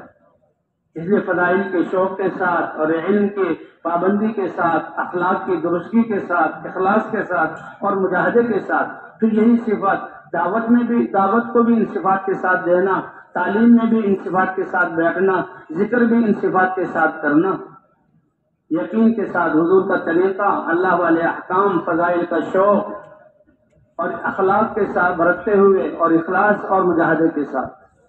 تو بھائی 6 نمبروں کو سیکھنا صرف بھی تو بیان کرنا آئے گا، لیکن ان صفات کو اپنے ہر عمل میں لانے کی کوشش کرنی ہے. اسی طرح بھائی جہاں اترنا ہے اتر گئے، بستی میں جا رہے ہیں، اسٹیشن پہ اترے، تو جب اترے ساتھیوں کو جمع کر لیا جائے. سفر میں مشقت ہوتی ہے، کھانا پینا آگے پیچھے ہوتا ہے، گرد و غبار پڑتا ہے. اب شیطان اس طرح سے کوشش کرے گا بھائی کہاں مصیبت میں آ گئے، مشکل میں پڑ گئے، لیکن یہ کتنا قیمتی سفر ہے، یہ کتنی قیمتی ناگواریاں ہیں. اس لیے ذمہ دار ساتھیوں کو جمع کر کے، تو دیکھو دنیا کے لیے بھی لوگ سفر کر رہے ہیں اور تھک رہے ہیں، اور جو دنیا کے لیے کر رہے ہیں ان کو تو زندگی کے ایک ایک سانس کا جواب دینا ہوگا، حساب دینا ہوگا. اور ہم اللہ کے راستے میں نکلے ہیں، اللہ اس کا اجر اپنے شان کے مطابق عطا فرمائیں گے. اللہ کے راستے میں نکلنا اور تھکنا اور گرد و غبار کا پڑھنا، اس سے جو ہے اس سے اللہ کی رضا اور اجر ملے گا، اور یہ ہدایت کا ذریعہ. ادنا سی ناگواری کیا ہے کہ ہمارے سفر کرتے ہوئے گرد و غبار تو ہر ایک پر پڑتا ہے. کہ یہ گرد و غبار جو ہے قیامت کے دن اس کو خوشبو بنا کر ہمارے جسموں پر ڈالا جائے گا. حضور صلی اللہ علیہ وسلم ایک لشکر کے ساتھ ہیں، آپ پیچھے چل رہے تھے، لشکر سارا اکٹھے چل رہا ہے. ایک صحابی کو دیکھا کہ وہ الگ چل رہے ہیں، بلایا، اے صحابی تم الگ کیوں چل رہے ہو؟ یا رسول اللہ یہ غبار مجھے پسند نہیں. فرمایا لا تعتزلہ، اس غبار سے تم نفرت نہ کرو اور اس سے الگ نہ ہو، تم جو ہے اس غبار کے اندر چلو، کیونکہ قیامت میں یہ خوشبو بنا کر تمہیں دیا جائے گا. تو اس میں 2 باتوں کی طرف کہ یہ غبار خوشبو بنے گا، اور دوسرا اجتماعیت، کہ وہ ناگواریاں جو اجتماعیت میں تمہیں پیش آئیں گی ان راحتوں سے کہیں بہتر ہے کہ اجتماعیت چھوڑ کر تم انفرادی زندگی کی طرف جاؤ گے. صحابہ کرام کسی سفر سے لوٹ رہے تھے، تھکے ہارے ہوتے تھے، دشمن کے جہاں پیدل سفر کی مشقت، پھر جہاں اگر جنگ کی نوبت آئی ہے تو اس کی مشقت، تو آرام کرنے میں صحابہ نے دیکھا زمین ناہموار ہے، تھوڑا الگ ہو گئے، ہر ایک نے برابر زمین اور آرام دے. حضور صلی اللہ علیہ وسلم نے فرمایا کہ وہ ناگواری جو اکٹھے ہونے میں تم پیش آتی ہیں وہ ان راحتوں سے بہتر ہے جن راحتوں کے لیے تم ایک دوسرے سے الگ ہو جاتے ہو. اس لیے میں اس میں اجتماعی تو ذمہ دار ساتھی جو ہیں ساتھیوں کو ترغیب دیتے. اب بستی میں جانا ہے، لوگ بھی بستی کی طرف جا رہے ہیں، تو دعا کے عنوان سے ان کو لے لیا جائے کہ بھئی جو دعا ہوگی آپ بھی دعا میں شریک ہو جائیں۔ ابھی اترے ہیں تو پیشاب وغیرہ کا تقاضا وہ پورا کر لیں، اور پھر جو ہے ذمہ دار ساتھی جو ہے اب حوصلہ دلائیں۔ ہر وقت مذاکرہ، ہمارا نکلنا کیوں ہے کہ اللہ کا دین پوری دنیا میں زندہ ہو جائے، ہر مسلمان دین کی محنت کرنے والا بن جائے، اور اللہ ہمیں بھی اس دین کی محنت کے لیے قبول کر لے۔ تو تھوڑا سا مذاکرہ ہو جائے کہ ہم اس بستی میں جا رہے ہیں، یہ ہمارے مسلمان بھائی ہیں، اللہ تعالیٰ ان سے کیسے راضی ہو جائیں، ہر بچہ دین کی محنت کرنے والا کیسے بن جائے، یہ مسجد حضور صلی اللہ علیہ وسلم کے زمانے کی بستی اور مسجد کا نمونہ کیسے بن جائے، اور پھر بھی دعا میں ساری انسانیت کے لیے دعا، اور اے اللہ جن بستی والوں کی طرف جا رہے ہیں ان کے دلوں کو اپنی ذات کی طرف پھیر دے۔ اب بستی والے دیکھیں گے کہ اس نفسا نفسی کے زمانے میں ہر ایک انسان دنیا کی دوڑ میں چل لگا ہوا ہے اور اپنے سگوں سے بھی دور ہے۔ اب یہ ایسے ہمدرد لوگ جو کہاں سے آئے ہیں ہماری بستی کے لیے، تو ہم سے پہلے ہمارے نمائندہ بن کر یہ بستی والوں کو بتائیں گے۔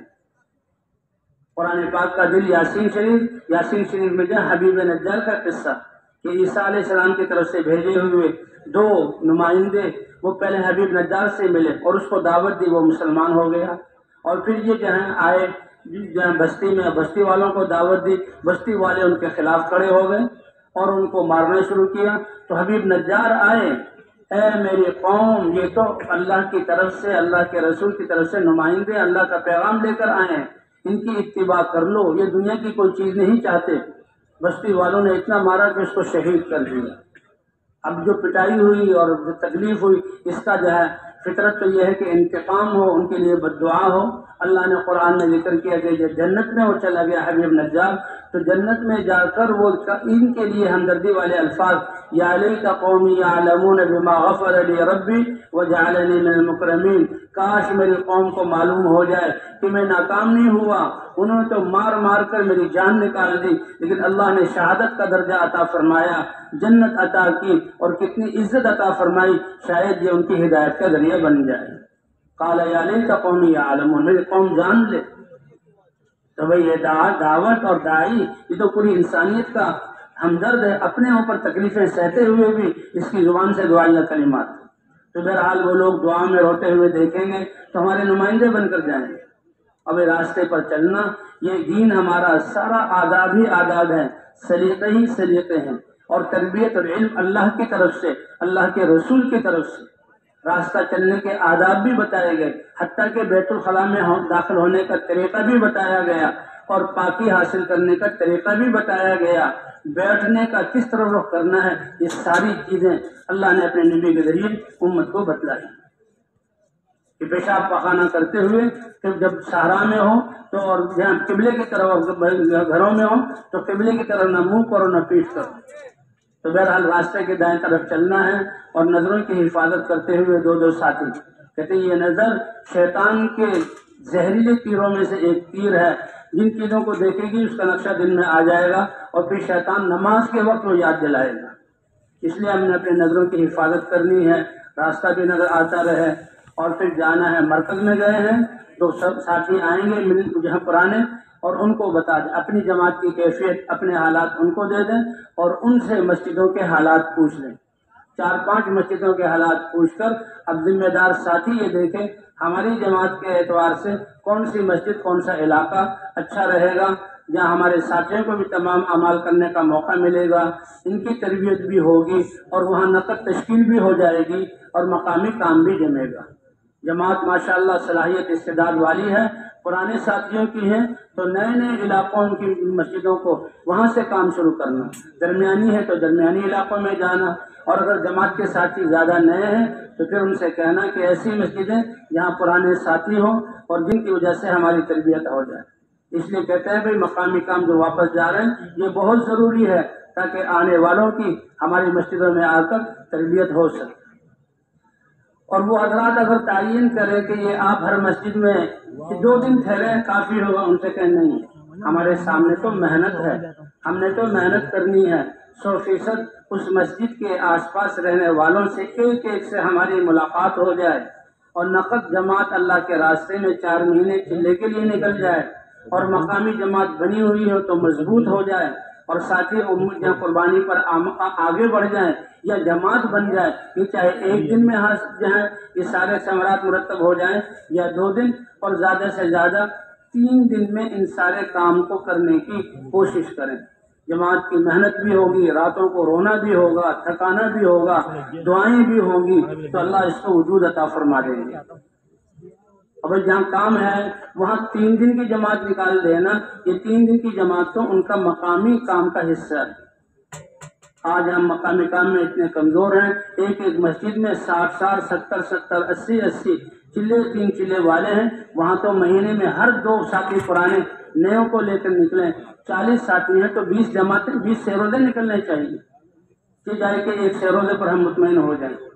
اور بھائی جس درجے پر ہم ہیں کہ ابتدائی اور الف با تا سا والا درجہ ہے، فرمایا کہ یہ مبادی کو تم غایات نہ سمجھ لو، بس اسی پر ساری کوشش نہ لگاؤ کیونکہ ہماری مسجد سے سارے ساتھی سے روزے کے لیے نکلے اور یہ اعمال، بلکہ غایات تو صحابہ کرام والی یہ زندگی کہ ہمارے معاشرے میں اور ہمارے ہر شعبے میں اللہ کا دین زندہ ہو جائے، 100% لوگ مسلمان اللہ کے راستے میں نکلنے والے بن جائیں، تاکہ غیروں کو ہم اپنی زندگی دکھلا سکیں، وہ ہماری زندگی دیکھ کر ہماری زندگی ان کی ہدایت کا ذریعہ بنے۔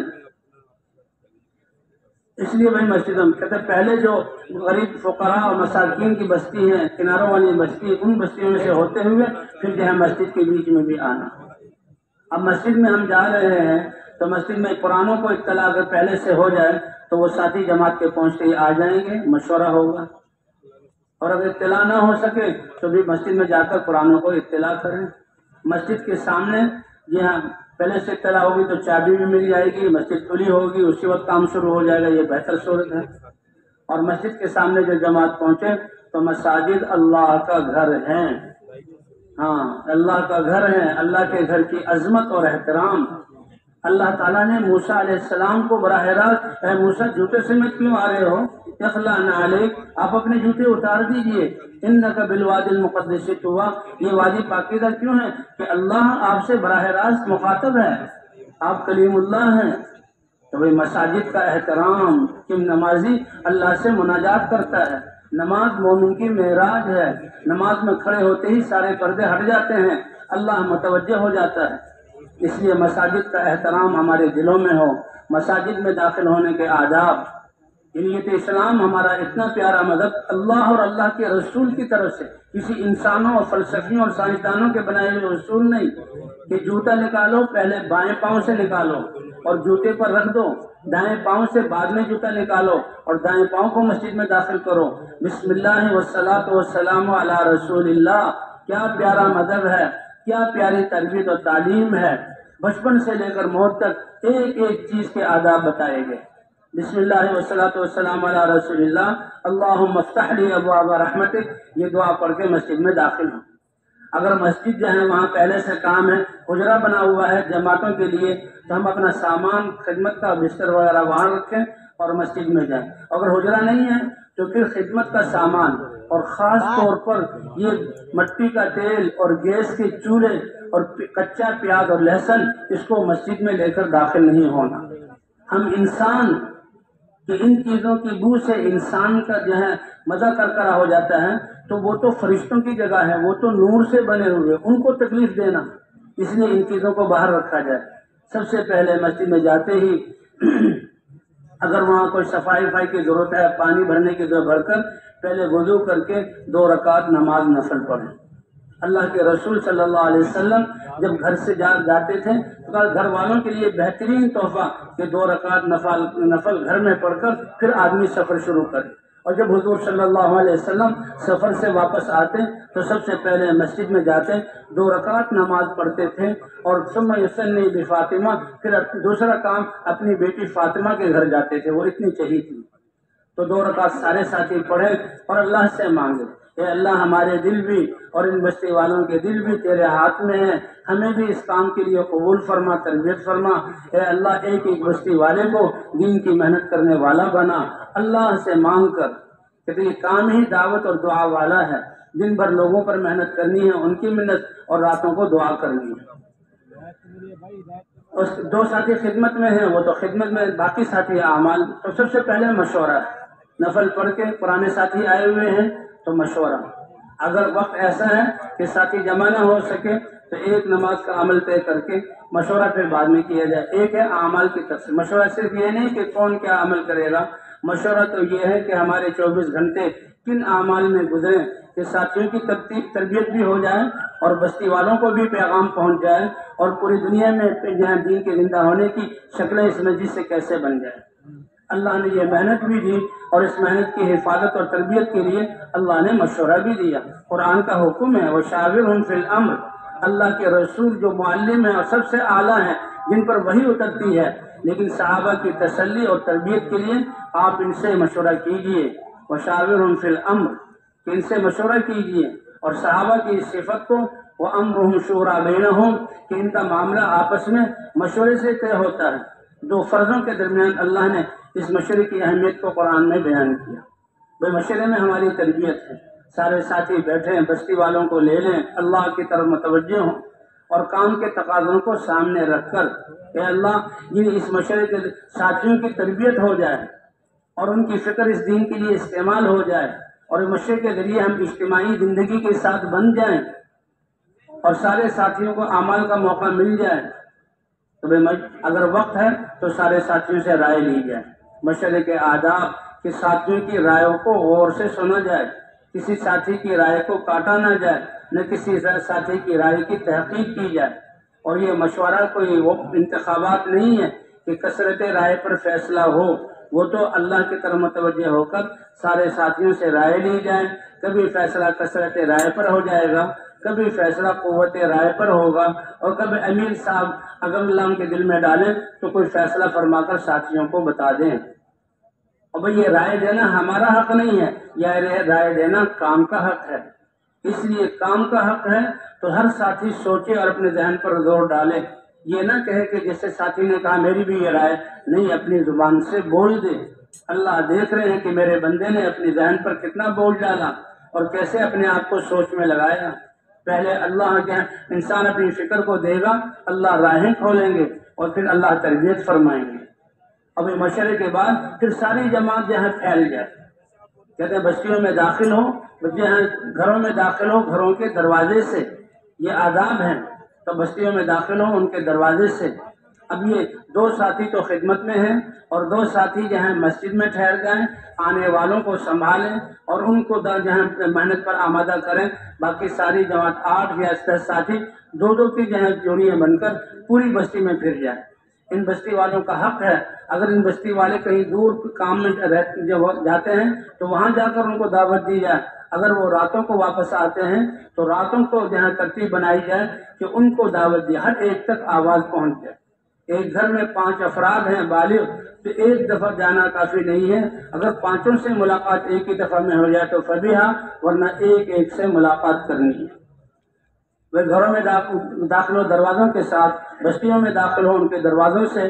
تو بستیوں کے دروازے کون ہیں؟ وہاں کے اہل علم، علماء اور مشائخ ہیں، اور مسجد کے جو ذمہ دار ساتھی اور امام ہیں، اور اسی طرح وہاں کے دنیا کے اعتبار سے جن کو اللہ نے استعداد صلاحیت دی ہے ان سے ملنا ہے۔ امام صاحب سے ملنا یہ کسی پالیسی کے تحت نہ ہو بلکہ ان کا حق ہے۔ عالم سے ملنا، یہ عالم جو دین کی پڑھانے میں لگے ہوئے، وہ کتنی بڑی دولت دین والی ہمیں دے رہے ہیں، ہمارے بچوں کو دے رہے ہیں، جس کی وجہ سے عالم کا بقا ہے اور سارا نظام چل رہا ہے۔ انہوں نے اپنے آپ کو فارغ کیا، چٹائیوں پر بیٹھنا گوارا کیا، اپنے بچوں کے لیے فقر و فاقے والی زندگی جو ہے اس کو اختیار کیا کہ یہ علم انسانیت تک پہنچ جائے، جس علم کی بقا کی وجہ سے عالم کی بقا ہے۔ تو ہمارا حق بنتا ہے کہ ان کے پاس جاتے ہوئے ان کے لیے کوئی ہدیہ لے جائیں۔ عالموں سے ملاقات کا وقت، جو علماء اپنے پڑھنے پڑھانے میں مشغول ہیں ان کے سونے کے وقت نہ جایا جائے اور ان کے تعلیم کے وقت میں نہ جایا جائے۔ ان کا ایک وقت ہوتا ہے جس میں لوگ ملتے ہیں، ہم بھی اسی وقت میں جائیں اور ان کے سامنے جا کر جہاں جماعت کے آنے کا بتلا دیں اور دعاؤں کی درخواست کر دیں۔ اگر اسے وہ دعا کر لیں تو فبیہا، ورنہ اصرار نہ کریں اور بتا دیں کہ جماعت آئی ہوئی ہے۔ ہاں عالم ہو انہیں کی طرح تو عالم کو دعوت دے سکتا ہے، اور جب دیکھیں کہ عالم دلچسپی لے رہے ہیں تو اس جماعت کی کارگزاری یہ اللہ تک جن جو تبدیلی لا رہے ہیں وہ سنا دی جائے، الحمدللہ یہ کام چل رہا ہے، اس کی وجہ سے یہ خیریں خوبی ہیں، اپنی جماعت کے کارنامے اور اپنی ذات کی کارگزاری ان کو نہ سنائی جائے۔ اسی طرح بھائی دنیا والوں سے ملا جائے، کس لیے کہ ان پر بھی ذمہ داری ہے، ان کی صلاحیتیں استعداد بھی اللہ کے دین کے لیے کیسے جہاں لگ جائیں تاکہ اللہ ان کو جہاں دنیا میں اور آخرت میں کامیابی۔ اللہ کے رسول بادشاہوں کو خطوط لکھ کے کہ اسلام لے آؤ سلامتی پا جاؤ گے، اور تمہارے اسلام لانے پر تمہاری رعایا میں جتنے لوگ اسلام کی طرف آئیں گے اس سب کا ثواب تمہیں ملے گا۔ اللہ نے انہیں صلاحیتیں دی ہیں، ان کی صلاحیتیں یہاں دین کے لیے کیسے استعمال۔ ایسے جو ساتھی ہیں جن کے جہاں دنیا کے نقشے ہیں وہاں پر اپنے ساتھیوں میں سے منجھے ہوئے ساتھیوں کو کہ جن کے دلوں میں دنیا کی رغبت نہ ہو، ایسے ساتھیوں کو بھیجا جائے جو ان کی دنیا کی چیزوں کو دیکھ کر وہ جو ہے متاثر نہ ہو، ایسے ساتھیوں کو بھیجا جائے، اور وہ نقد ان کو مسجد میں لانے کی، اللہ کے راستے میں نکالنے کی ترغیب دیں، باقاعدہ بھرپور ان سے بات کریں۔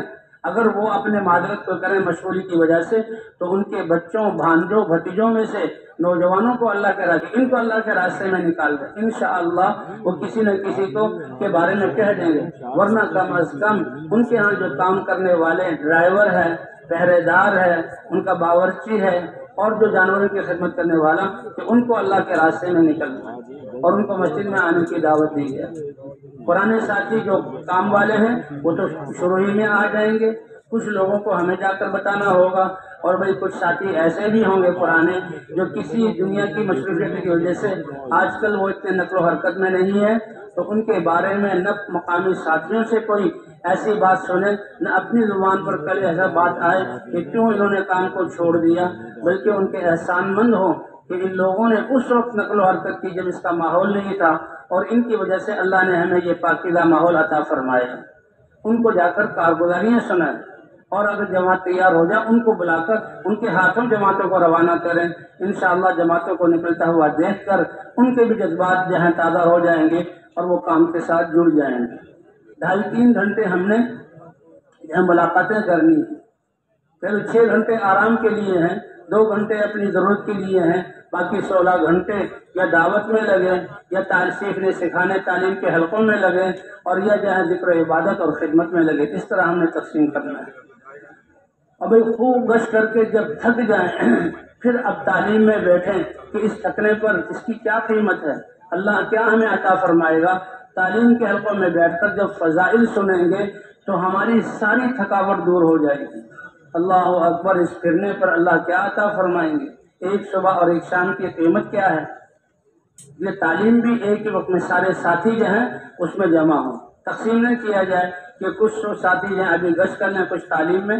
تعلیم بھی ہماری ضرورت ہے، جیسے گھنٹوں دعوت دینا ہے، تعلیم بیٹھنا، تعلیم ہے ہی اسی دعوت کی تقویت کے لیے۔ جو تعلیم کا وقت متعین ہو، سارے ساتھی اس وقت موجود ہوں۔ تعلیم میں سب سے پہلی بات تو تجوید ہے کہ قرآن پاک کی چند صورتوں کو دہرانا کہ ہمیں پتہ لگ جائے قرآن پاک کیسا ہے۔ قرآن پاک صحیح ہوگا، نماز ٹھیک ہوگی، نماز ٹھیک ہوگی تو ہماری ساری زندگی ٹھیک ہوگی۔ یہ نماز کا مبارک عمل اللہ نے عطا فرمایا کہ دیکھو دنیا اور دنیا کے خیالات سب کو چھوڑ کر آؤ۔ روزہ رکھتے ہوئے انسان دکان پہ جا سکتا ہے، حج کرتے ہوئے دوسرے انسان سے بات کر سکتا ہے، زکوٰۃ کا تعلق تو ہے ہی مال سے، لیکن نماز ایسی پیاری عبادت ہے، 5 دفعہ اذان دی جاتی ہے باوضو ہو کر، یہ وضو سے گناہ معاف ہو جاتے ہیں، صغائر گناہ معاف ہو جاتے ہیں، اور یہ وضو کیسے انسان پاکیزہ بنتا ہے، اللہ کے گھر میں آتا ہے۔ یہ بیوتی فی الارض المساجد، اور نماز میں تو بھائی نمازوں کو بنانے کی بہت محنت کرنی ہے۔ یہ نماز ہماری ٹھیک ہو گئی تو جو ہے ساری زندگی ٹھیک ہو جائے۔ قیامت میں سب سے پہلے نماز کا حساب ہوگا، نماز ٹھیک ہو گئی تو یہ علامت ہے ساری زندگی ٹھیک ہو گئی۔ اس کے لیے سب سے پہلے تجوید ہے۔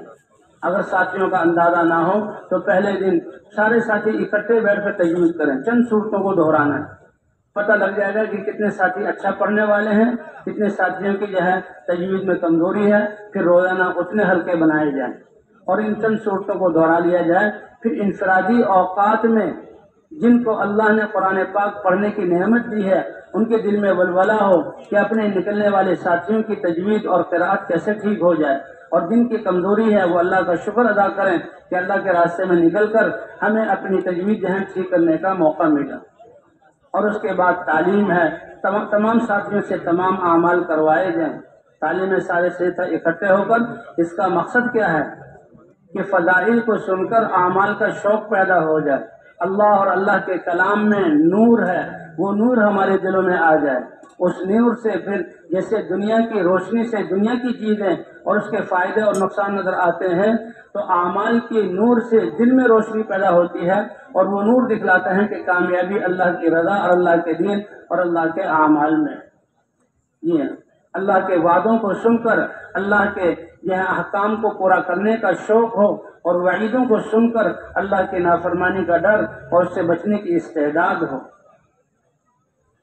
ہمیں اپنی زندگی کو اللہ کے احکام کے مطابق یہاں کرنے کا، بنانے کا داعیہ پیدا ہو جائے، اور علماء کی طرف رجوع کر کے ہم اپنی زندگی کو اللہ کے احکام کے مطابق بنائیں کہ کامیابی اللہ کے احکام ہی میں۔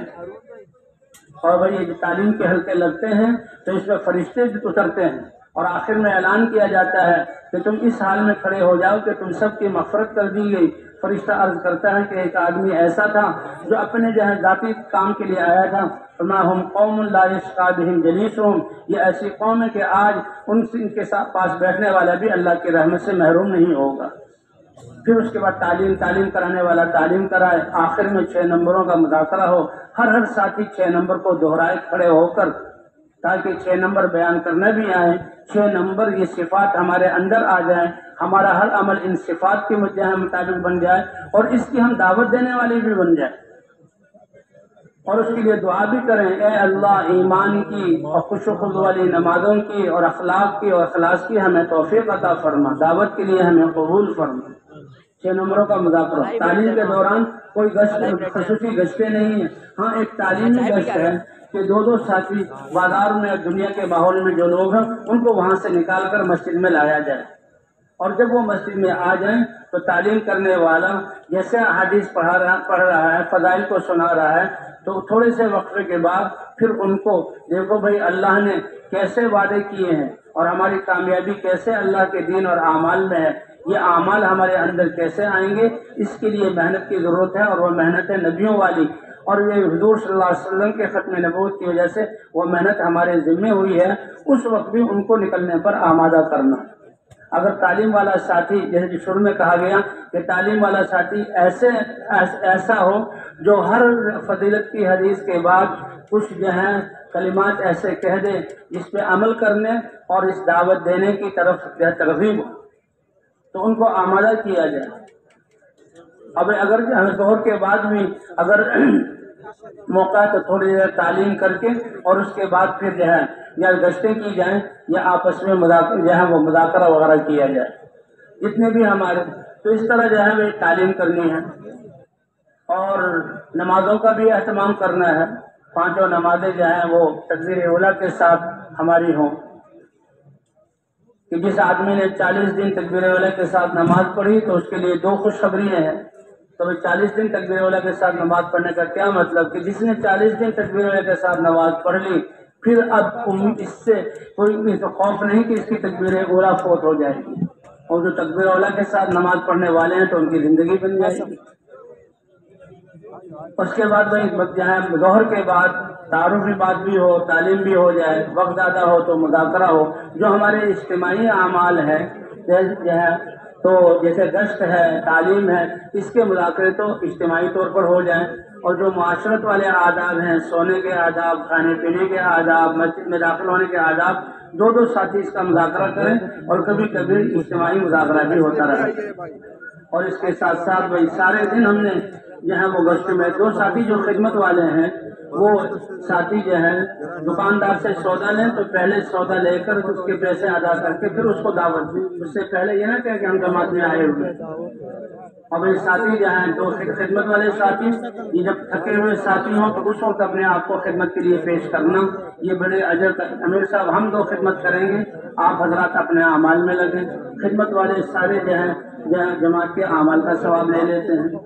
لیکن وہ اس کا مطلب یہ نہیں کہ باقی اعمال سے ان کو چھٹی مل گئی، بلکہ کوشش کریں تعلیم میں بھی شریک ہو جائیں، دعوت والا اور سیکھنے سکھانے والا عمل بھی چلتا رہے۔ جب وہ کھانا تیار کر لیں تو اس وقت دو ساتھی امیر ذمہ دار کو کہیں کہ ان ساتھیوں نے بڑی ہمت کی، کھانا تیار کیا، کھانا ہم کھلا دیتے ہیں اور بعد میں پھر ان کے ذمہ خدمت کر دیں گے۔ اگر کوئی ساتھی علاقے والا دعوت کرے تو بھائی ہمارا دعوت کو قبول کرنا یہ کام کی بنیاد پر ہے۔ دیکھیں کہ وہ جو دعوت قبول کرنے والا ہے، دینے والا ہے، دعوت کھانے کی دعوت دے رہا ہے کہ وہ قریب ہو جائے گا اور اس کے گھر والوں کا بھی ذہن بنا ہوا ہو، گھر والوں پر بوجھ نہ ہو، اس لیے مقامی ساتھیوں سے بھی پوچھا جائے اور پھر ساتھی مشورہ کریں تو پھر اس کی دعوت کو قبول کیا جائے۔ اور دعوت قبول کرنے میں ہمارا یہ جذبہ نہ ہو کہ ہاں یہ آج گھر کا بنا ہوا اور اچھا کھانا جو ہے ہم کھائیں گے، بلکہ اس کی دلداری کے لیے جو ہے دعوت کو قبول کیا جائے۔ اور جو دعوت کر رہا ہے تو یہ نہیں کہ جماعت اس کے گھر میں جائے، ایک ان سے کہا جائے سادہ پکایا جائے اور کھانے مسجد ہی میں لے آؤ، کھانا ہم یہاں مسجد میں کھائیں گے، اور اس دعوت کو قبول کرنا تاکہ وہ اور اس کے گھر والے اس محنت کے لیے قبول ہو جائیں۔ پھر بھائی ایک عمومی گشت ہے، جیسے سارے دن دو دو ساتھیوں نے گشت کیا، اب ایک جماعت کی صورت میں باہر جانا، یہ ہمارے عمل کا بہت اہم عمل ہے، ہماری محنت کا بہت اہم عمل ہے۔ گشت اور پھرنا تمام انبیاء کی مشترکہ سنت ہے، دعوت کو لے کر پھرنا، اور اس کی مثال ریڑھ کی ہڈی کی طرح ہے۔ جیسے ریڑھ کی ہڈی مضبوط ہوگی تو اوپر کا دھڑ اور نیچے کا جسم سارا ٹھیک ہوگا۔ اگر ہمارا گشت اصول اور آداب کے ساتھ ہے تو اس میں ہماری تربیت ہوگی۔ اس کے لیے ایسا وقت متعین کیا جائے جس وقت میں مسجد کے آس پاس لوگ موجود ہوں۔ بازار والی مسجدوں میں دیہاتوں کے بازار جو ہوتے ہیں کہ عصر کے بعد بازار بند کرتے ہیں تو عصر سے پہلے گشت ہو جائے، رمضان میں بھی ہوتا ہے، عصر کے بعد بیان ہو جائے، اور ایسے لوگ ہوں جو عصر کے بعد اپنے دفاتر سے آتے ہوں تو عمومی طور پر عصر کے بعد گشت ہو اور مغرب کے بعد بیان۔ بعض علاقوں میں ایسا بھی ہوگا کہ عشاء کے پاس سے پہلے گشت ہو اور عشاء کے بعد بیان۔ ہمارا بیان پورے دن کی محنت اور گشت کرنے کے بعد ہے۔ بیان ہمارا موضوع نہیں ہے کہ لاؤڈ اسپیکر چالو کیا اور بیان شروع کر دیا، وہ تو پورے دن اپنے آپ کو تھکانا ہے۔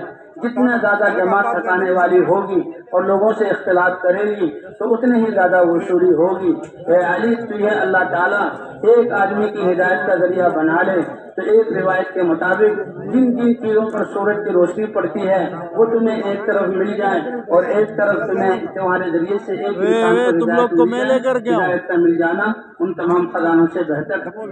اللہ ہمیں خیروں کا ذریعہ بنا لے، اس کے لیے جو ہے ہمیں محنت کرنی ہوگی، اپنے آپ کو تھکانا ہوگا۔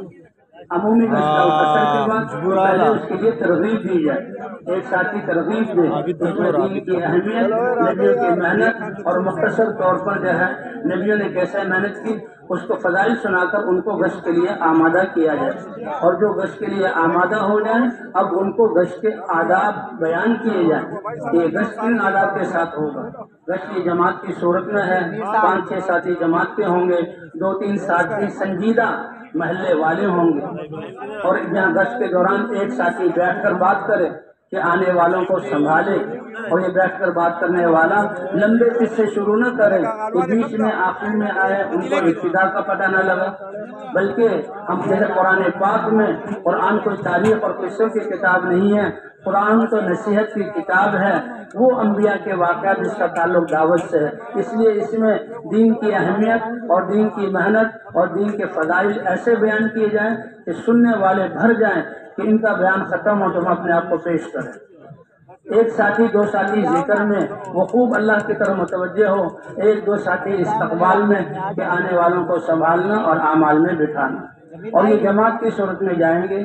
جماعت میں ایک امیر ہوگا جو سب ساتھیوں کو جوڑ کر ذمہ دار ہوگا، سوچ جوڑ کر چلے گا۔ ایک ساتھی متکلم ہوگا، وہ بات کرنے والا ہوگا۔ ایک سنجیدہ رہبر ہوگا جو لوگ جو ہے بتلائے گا، وہ گھر لے کر جائے گا، ملاقاتیں کروائے گا۔ باہر نکل کر دعا کر لی جائیں، 2-2 ساتھی ہو کر چلیں، گھر کے سامنے کھڑے نہ ہوں، اور جب ساتھی باہر آئے تو یہ رہبر ساتھی کہہ دیں یہ بھائی مسجد سے ملنے آئے ہیں، ان کی بات سنیں۔ اور بھائی متکلم کی بات، ہم راستے میں چلتے ہوئے دائیں طرف بھی چلیں، نظروں کی حفاظت کریں، ذکر کرتے ہوئے چلیں، ذکر کی وجہ سے نہ شور ہو نہ بالکل خاموشی ہو، اور اگر کچھ خاموشی ہو جائے تو ذمہ دار ساتھی ساتھ گزرتے ہوئے لا سبحان اللہ الحمدللہ یہ ذرا آہستہ سے پڑھے تاکہ ساتھی متوجہ ہو جائیں۔ متکلم جب بات شروع کریں سارے ساتھی اپنی بات موقوف کر دیں اور اس کی بات کو سنیں جس دعوت کو لے کر ہم نکلے ہیں۔ جی ہاں، بہترین متکلم وہ ہے جو وہ مختصر بات کرے اور نقد تیار کر لے۔ ان لوگوں کو نقد مسجد میں لانے کی کوشش کی جائے، دکاندار کو اپنے کام سے فارغ کر کے پھر بات کی جائے۔ وہ کہیں کہ میں اپنے کام میں ہوں، کان آپ کی طرف لگے ہوئے ہیں، تو ان سے کہیں ٹھیک ہے، پھر آپ بعد میں مغرب کی نماز میں تشریف لے آئیے گا، اوروں کو بھی لائیں۔ اور جب ایک وقت اتنا رہ جائے کہ ساتھی نماز تکبیر اولیٰ پا سکتے ہوں تو پھر جمع ہو جائیں اور تھوڑا سا مذاکرہ ہو جائے کہ کہاں نبیوں کی شان، کہاں یہ اللہ کا پیغام، ہم جیسے لوگ اس پیغام کو لے کر نکلے تھے، جیسی نیت جذبات ہونی چاہیے تھی وہ نہیں ہے، اس لیے ہم اللہ سے معافی مانگتے ہوئے واپس آئیں۔ گشت کے دوران جو ساتھی تیار ہو جائیں تو جماعتی کا ایک ساتھی میں بھی آپ کے ساتھ چلتا ہوں، یہ کوئی پالیسی کے تحت نہیں بلکہ اس کے اعزاز میں کتنا ماشاء اللہ خوش قسمت آدمی ہے کہ اللہ کی دعوت کو قبول کیا، اللہ کے گھر کی طرف جا رہا ہے، تو اس کا اکرام یہ ہے کہ میں اس کے ساتھ جاؤں اور مسجد کے دروازے تک چھوڑ کر آؤں۔ ساتھیوں کو استغفار میں لگایا جائے، اتنا اونچا کام اور کرنے والے، یہ تو اللہ کا فضل ہے کہ اللہ نے ہم سے یہ کام دیا، اور حقیقی استغفار ندامت کے ساتھ مسجد میں آئے، جو بیٹھ کر بات ہو رہی ہے اس میں بیٹھ جائیں اور پھر نماز کی تیاری کر کے نماز پہلی صفوں میں بیٹھ جائیں۔ بھائی ہم جائیں اللہ کے راستے میں نکل کر پانچوں نمازوں کا بھی اہتمام کریں، صلاۃ الحاجہ کا بھی، اور راتوں کو قیام کریں۔ اعلان ہو، اعلان کرنے والا ساتھی وہ بڑا ہمت والا اور خوب جو ہے اعتماد کے ساتھ اعلان کرے، یہ اعلان پہلا پیغام ہے۔ جی ہاں، نیا ساتھی نہ ہو، اور پھر جس کے دن میں بیان ہے تو اب وہ ساتھی بھی متفکر ہو اور سارے ساتھی بھی دعا میں لگے ہوئے ہوں، اے اللہ ہمارے آنے کو قبول فرما کر، ہماری محنت کو قبول فرما کر، اے اللہ نقد جماعتوں کے نکلنے کی صورتیں پیدا فرما۔ بیان کرنے والا بھی اللہ سے مانگے، یہ بیان کرنے والا بیان کے لیے آ جائے، ساتھی متفرق طور پر کھڑے ہوں اور ساتھیوں کو بڑے اطمینان کے ساتھ سنجیدگی کے ساتھ آگے کریں، جماعت والے ساتھی پھیل کر بیٹھیں، بیان کرنے والا اللہ کی بڑائی کو بیان کرے، اللہ کے دین میں کامیابی کو بتلائے، اور یہ دین جو ہے نبیوں کی محنت سے 6 نمبروں کو، ایمان اور نماز اور علم، یہ استعدادی نمبر ہیں، ان کو بیان کیا جائے، اور پھر اخلاص اور اخلاق کو بھی بیان کیا جائے، اور پھر دعوت کو بیان کیا جائے، اور مجمع کی استعداد کے مطابق بیان کرنے والا اللہ کی طرف متوجہ رہے، اللہ سے مانگتا رہے۔ ایک ساتھی تشکیل والا ہو، تشکیل والا بستی والوں میں سے ہو تو اچھا ہے کہ اس کو ساتھیوں کے نام آتے ہیں، اور پھر تشکیل والا اپنا بیان شروع نہ کرے، جب بیان ختم ہو جائے تو تھوڑی دیر مجمع کو چھوڑ دیا جائے تاکہ وہ اسی جو کیفیت بنی ہے اسی کے ساتھ نام دیں۔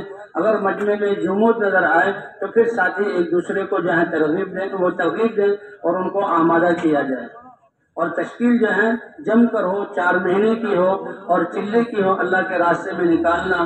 جو ساتھی اپنے نام دے تو اب ان کی وصولی کے لیے بھی گشت کرنا ہے اور ان کے گھروں میں جانا ہے، اور رات سے پہلے ان کو وصول کر کے پھر اگلے دن اس جماعت اللہ کے راستے میں روانہ کرنا۔ جس طرح سارے دن کی محنت ہو اس طرح بھائی رات کی محنت بھی ہو۔ یہ محنت کے 2 حصے ہیں، دن بھر لوگوں پر محنت کرنا، ان کے لیے اپنے آپ کو ٹھکانا، اور راتوں کو اللہ کے سامنے کھڑے ہونا۔ کہ سب سے پہلے جو 2 صورتیں نازل ہوئی وہ سورہ مدثر اور سورہ مزمل۔ مدثر میں ان لک فی النہار سبحا طویلا، لوگوں کے سمندر میں تیریے اور لوگوں کو اللہ کی طرف بلائیے، اور سورہ مزمل میں رات کے عمل کو بیان کیا گیا، یا ایھا المزمل قم اللیل الا قلیلا، اسی لیے سارے ساتھی راتوں کو اٹھ کر اللہ سے مانگے۔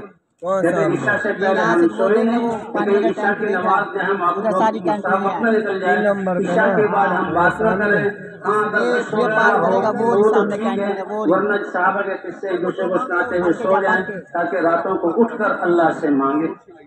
یہاں تہجد کی نماز لمبی لمبی رکعتیں پڑھنا، بڑی بڑی سورتیں پڑھنا، پھر اللہ سے مانگنا، اور فجر سے پہلے ماشاءاللہ اب 8 بجے بھی سو گئے، 1-1.5 بجے تک نیند کا کافی حصہ میسر آ جائے گا، اس وقت لمبی لمبی نفلیں پڑھنا، اپنی نماز کو صحیح بنانے کی کوشش کرنا، پھر اللہ سے دعا مانگنا۔ بھئی دعا مانگنے میں ساری انسانیت ہو، حضرت محمد صلی اللہ علیہ وسلم کی امت ہو، اور اپنی جماعتیں اور اپنی ذات کے ساتھ اے اللہ سارے انسانوں کو ہدایت عطا فرما۔ اس کے بعد قرآن پاک کی تلاوت، اور فجر سے پہلے صبح کے جو اعمال ہیں فجر سے پہلے پورے کر لیے جائیں، تاکہ فجر کے بعد کا جو بیان ہے یہ بھی ہمارا اہم بیان ہے، اس کو بھی 6 نمبروں کو بیان کیا جائے، اس میں تشکیل کی جائے، اور اس کے بعد بیٹھنے کے بعد سارا دن گشتوں میں پھرنا ہے۔ اللہ تعالیٰ نے ہمیں اس میدان میں آنے کی توفیق دی، اور 3 دن تک ہم نے باتیں سنی، اللہ کے راستے میں نکل رہے ہیں، تو اللہ تعالیٰ ہمیں قبول فرمائے۔ تو کریں گے انشاءاللہ اس کی محنت اور دعائیں کریں گے انشاءاللہ، اللہ قبول فرمائے۔